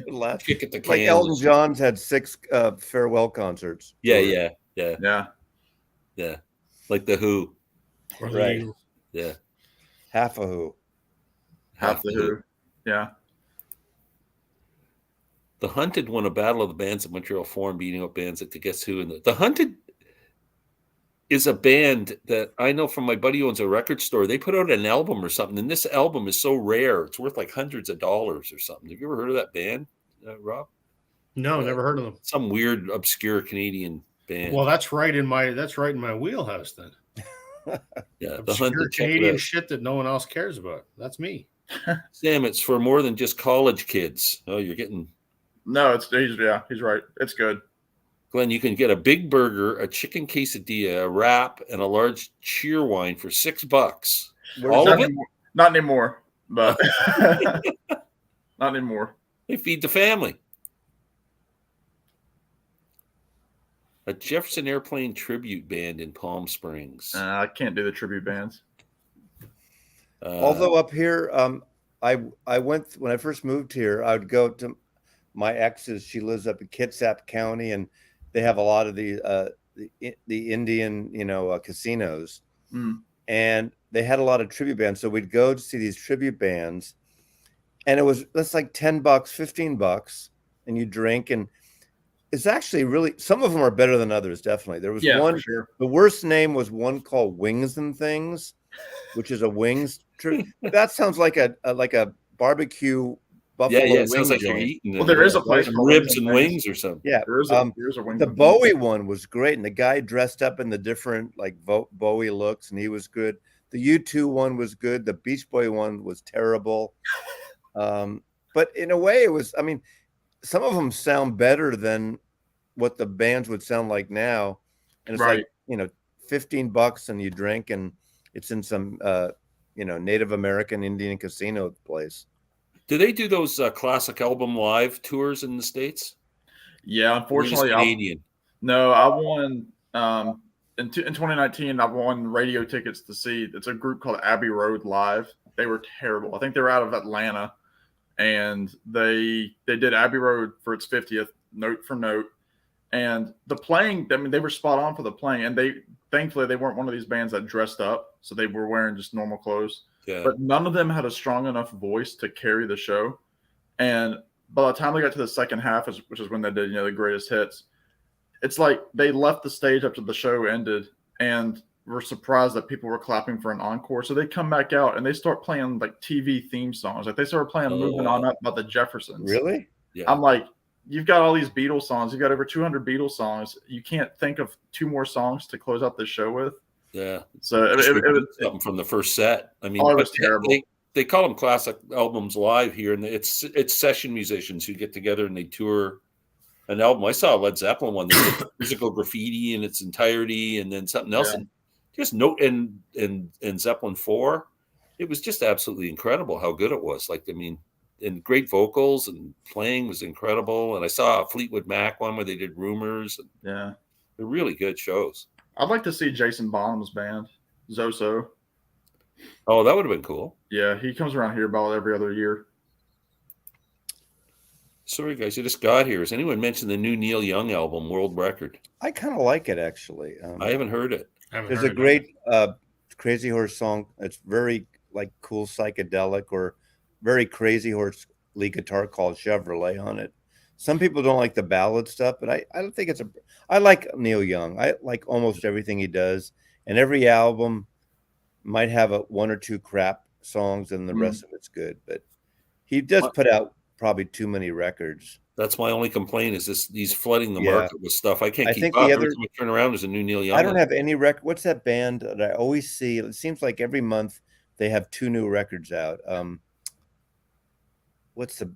Oh God, King Gizzard. Oh yeah, the King Gizzard and the Lizard Wizard. Yeah, They they like got it's every time I go to a record Yeah. store, there's like a new King Gizzard record, and I've never heard any of their records.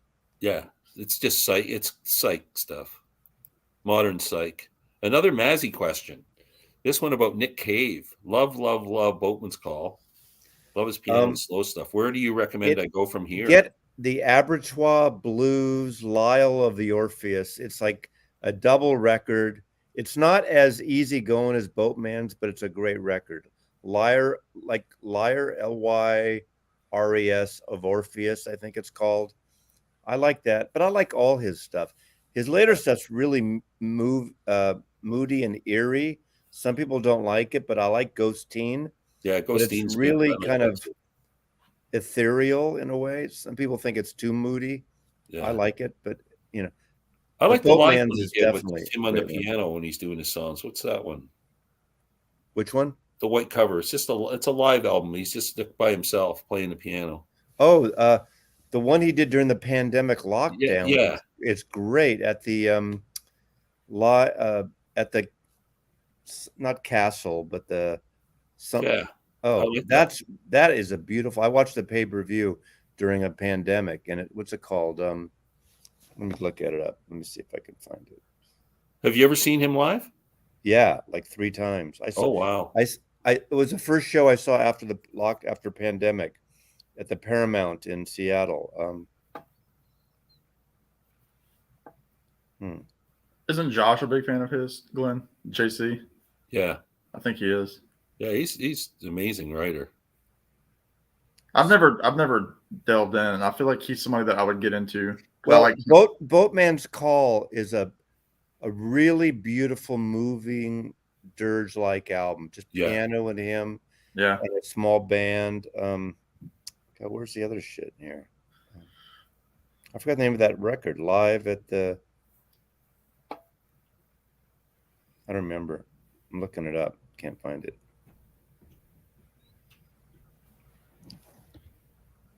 I have it and I can't reach it. What year did it come out?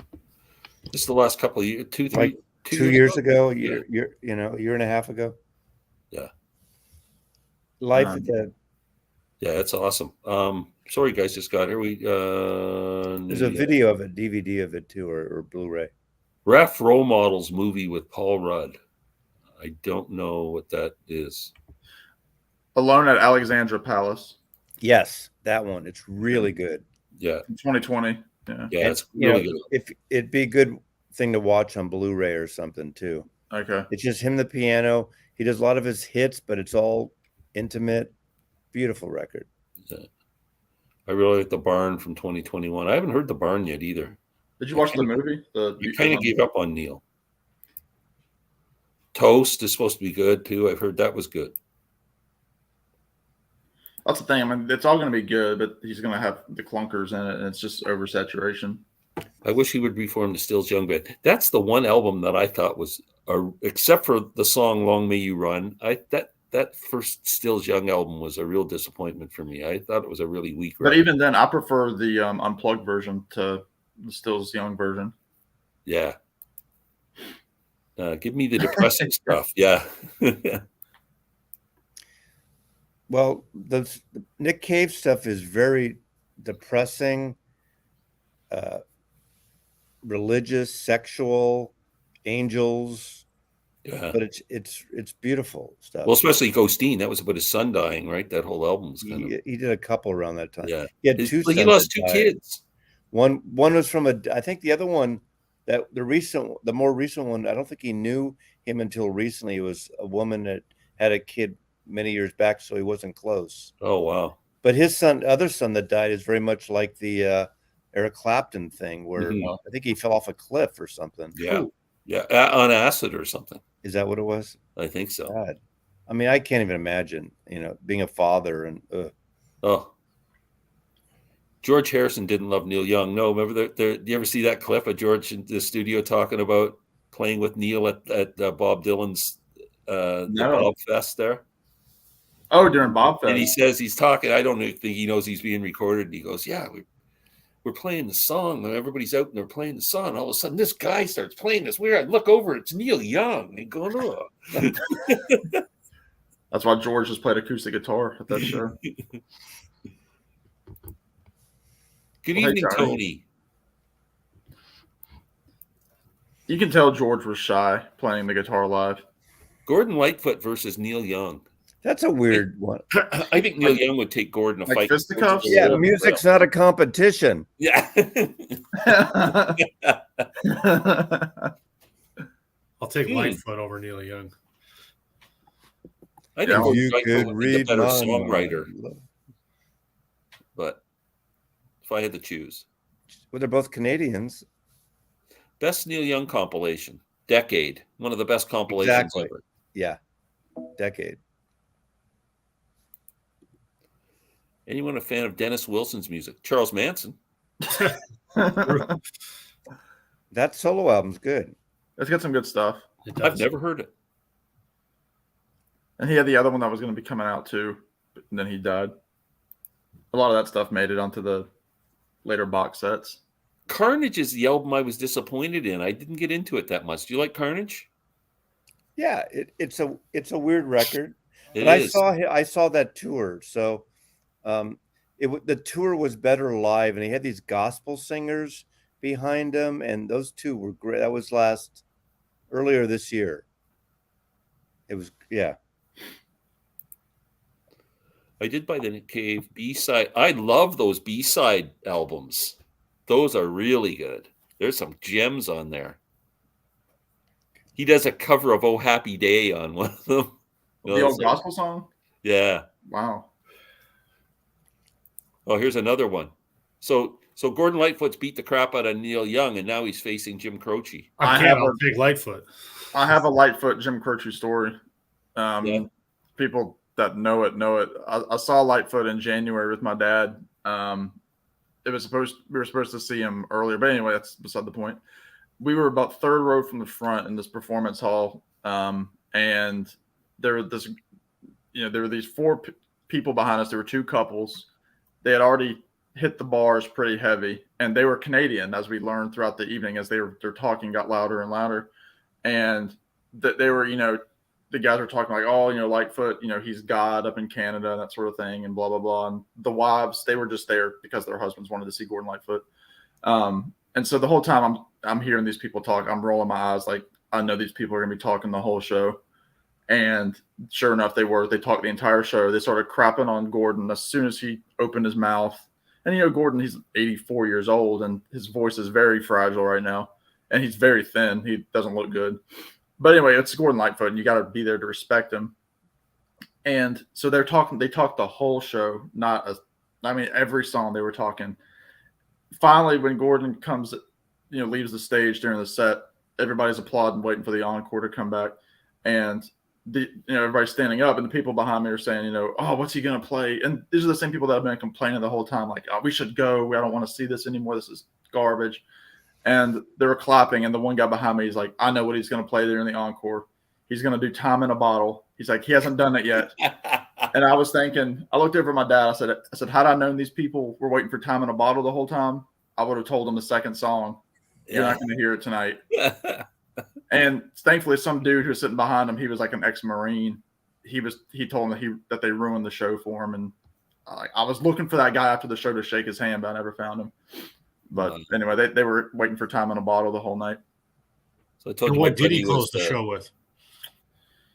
It was a newer song. I wasn't as familiar with it. My dad was the big Lightfoot fan. It was a gift that I'd given him. I think toward the end, he sang the song "But Beautiful," which was one of the highlights. Sundown.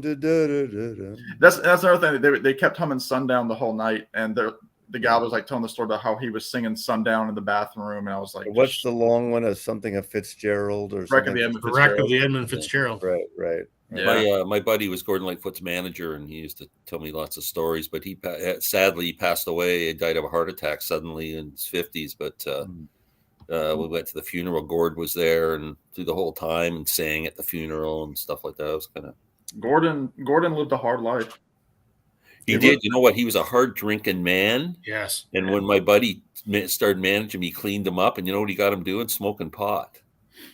Yeah. He quit drinking to smoke pot, and then Gordon became a big pothead, and that's what he did his whole life to stay off the booze. I think he still smokes. I know he still smokes cigarettes, which is insane. The way he still smokes pot. He could. I mean, he's probably not more than 115 pounds. He looks like he's 115 years old, too. Gordon Lightfoot? Yeah.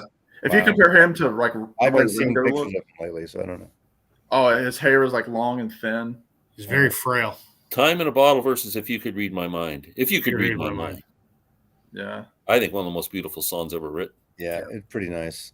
Yeah. Sam, I'm glad you can be here with Rob and Glenn after having such. I got to go. I'm going to sign out, but nice chat. Mazzy, thank you so much. You know I love you, and I hope you have a best holiday season, man. And I will. Happy Hanukkah, happy Christmas. Pleasure to meet you, Mazzy. Thanks so much. Happy birthday to the Jesus baby. Take care. Take care. That was awesome. That was great. I've seen him before. Such a good guy. Uh, Having such negative experience with Canadians, yes, it's we're a tough. I know Canadians are just known for being real assholes. I thought we're polite. Yeah. The biggest question for the Canadians on the panel: do you like the rheostatics? Yes. Absolutely. Yeah. David Bendini, and not only that, the man is an incredible author. Have you ever read any of his books? No. Fantastic books. You want to read the one looking, I think it's called Looking for Gordon Lightfoot is one. Really? And he did one about his tour, the tour they did with the Tragically Hip and everything, just going across Canada and stuff. And he's written Canadian hockey books about different hockey players, but the music ones are fantastic. What a great writer. I didn't know he was a writer. David Bendini. Check out his books. I highly recommend. Randy, I love the album A Man Called E and bought Extreme Witchcraft by Eagles on a Mazzy recommendation. It's taken me a while to get into it. Somebody mentioned Eels to me the other day as their album of the year. And I was going to check that out. I'm finding it very difficult to choose my album of the year because I'm trying to work on my end of 22, which I'll probably do after Christmas. I don't know. I had like 3. I feel like 3 or 4 that I've listened to. Put them in a hat and pick the one. Yeah. I haven't even decided if I'm going to do any year-end review videos. Yeah, you will. I don't know. Mine was the Mellencamp, One-Eyed Jack. That was Jack White, Entering Heaven Alive. I know everybody likes the heavier one, Fear of the Dawn, but I love the acoustic one, Entering Heaven Alive, and the Kurt Weill album. I just freaking love. Watch My Moves. That guy's just awesome. I met Lightfoot at McMaster Hospital during the SARS point. 2000, we chatted at each other's surgeries, and yeah, he was. Wow. He had the stomach aneurysm back then. Almost died. Yep. Mm-hmm. Canuckistan folks are tonight. Nice. When I went for an appointment, he called my dad over at the cafeteria and they chatted some more. Oh, that's pretty cool. Yeah. Wow. I think Gord's probably a pretty down to earth guy. Hey, Happy Gene. holidays, pal. Hi, Gene. How are you? We just had Mazzy on, another Seattleite. Is that what we call them? People from Seattle, a Seattleian. Another one up there is Harry. West Coaster. Yeah. I want to see the West Coast. I've never been over there. Hey, Bob. I'm my wife and I are dying to go to Seattle. It's like our bucket list trip. You guys still on? It's past Glenn's bedtime. Yeah, but Mazzy came and it's only like it's 3 hours earlier there where he is probably. So he's just He's still drinking. We got yeah. a celebrity guest. But yeah, we should call it quits pretty soon, I guess. Unless anybody, I wish I would have said happy holidays to Mazzy. Mazzy, he's probably still watching. Well, when Mazzy he shimmies down the chimney on Christmas Eve, you'll say it then. Yeah. Yeah. So so what do we next? Oh, so we don't have another show until after Christmas. Well, what's next? What's next Tuesday? Oh, here, hold on a second. Next I Tuesday's found the information, I 27th. haven't- but I haven't listened to it yet. I didn't buy enough new music to do. Randy, listen to the last song on that album. It's taken me back. It's incredible. It's a good album, Randy. It is a really good album. Yeah, next Tuesday is the 27th. I mean, we're doing Oh, our okay, thing. so we got to wish everybody a Merry Christmas tonight before we go. Yeah. Soul Magazine just voted Seattle best city to visit during Christmas. I'd rather go when it's warm, but Lightfoot needs more love in the VC. Yes, Agreed. Check out respected artist though. check out Chris Prophy. He's a big Lightfoot fan. I'm good. Trying to take online music lessons. Yeah, come out here to Seattle, Glenn. If I do, I will let you know, Gene. I would love to go up to Seattle. I love all Revolver releases. Yes. Oh, for 2022. Sorry, I've been MIA. Yes, you have been. I noticed you commented on a Larry video today or yesterday. That's the first time I've seen you around for a while. It has been a while. She's usually very good. Yeah. But Yeah, we miss you. life happens. Yeah, it does. No Oh. judgment. Okay, let's wrap it up. What are you guys doing for Christmas? Family? What are we up to?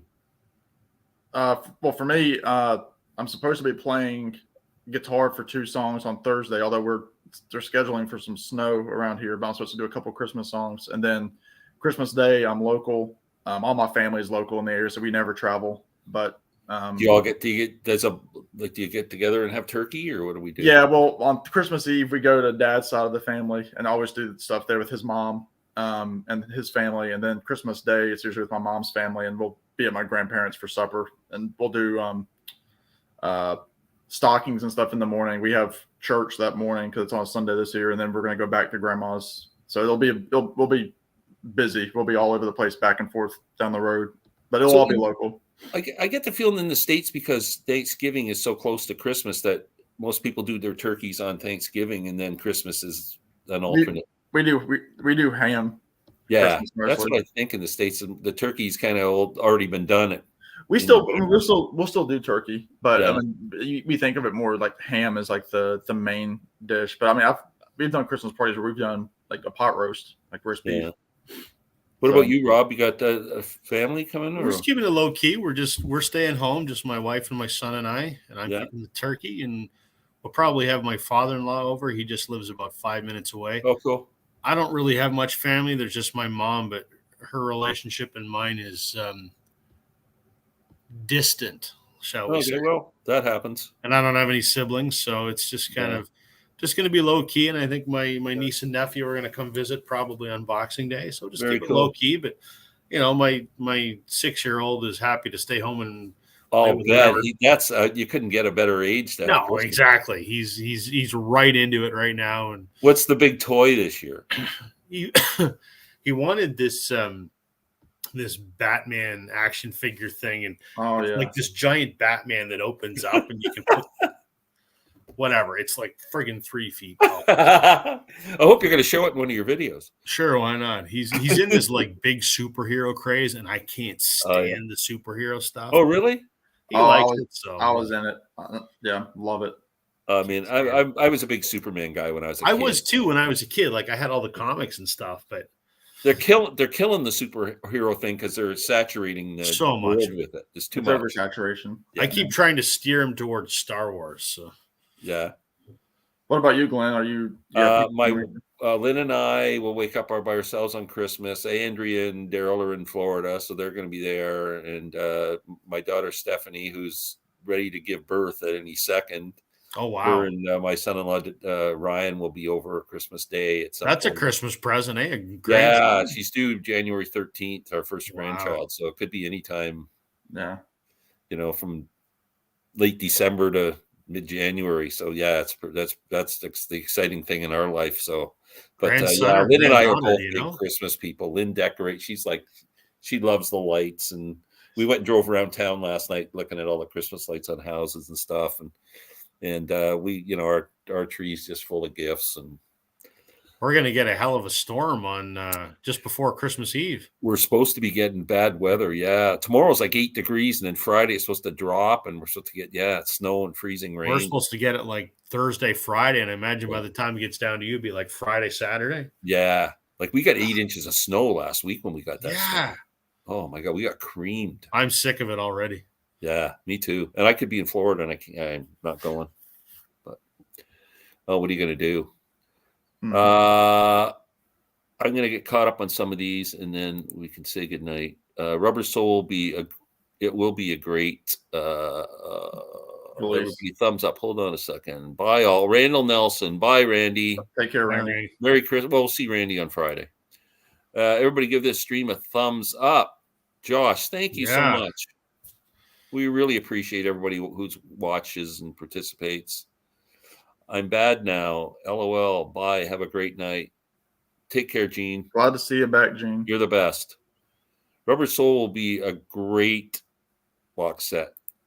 David, thanks so much for your contributions tonight and your comments. Yes, thank you. Really Yeah, a lot of appreciate it. regulars tonight. Merry Crumble to you all. Jason, thanks for hanging in with us. Good vibes. David, thank you. Come back next Tuesday and visit us again. We got deep freeze coming down from Canada. Going to be very windy and brutally cold. Yeah, some parts of the U.S. are really getting nailed. Just blame it on Canada. Batman is cool. Yeah, he is. Nope. Batman's not even a super. Adam He's a rich West. guy with toys. Adam West was cool. I'm all about Doctor. I've never watched Doctor Who. Me Me neither. either. It's massive, though. I should check it out sometime. I need something to watch. Yeah, because of the stream, I've got Dirty Honey and White Horse, and then the Nick Cave album are There on you my go. list. So There you go. probably- Yeah, Dirty You Honey. got I'll go homework. check out for sure. that'll be during work tomorrow. It's my last day in the office, and then I'm here for 2 days working. Well, I'm sure we'll probably be chatting back and forth on emails and whatever. But all the best to you guys. I love you. Thanks a lot. Thanks, And Merry guys. Christmas. Absolutely. And Merry Christmas, Merry everybody. Christmas to you families and everybody. And thanks everybody for watching. And we'll see you next Tuesday. Sounds Absolutely. good. Merry Good night. Christmas, everybody.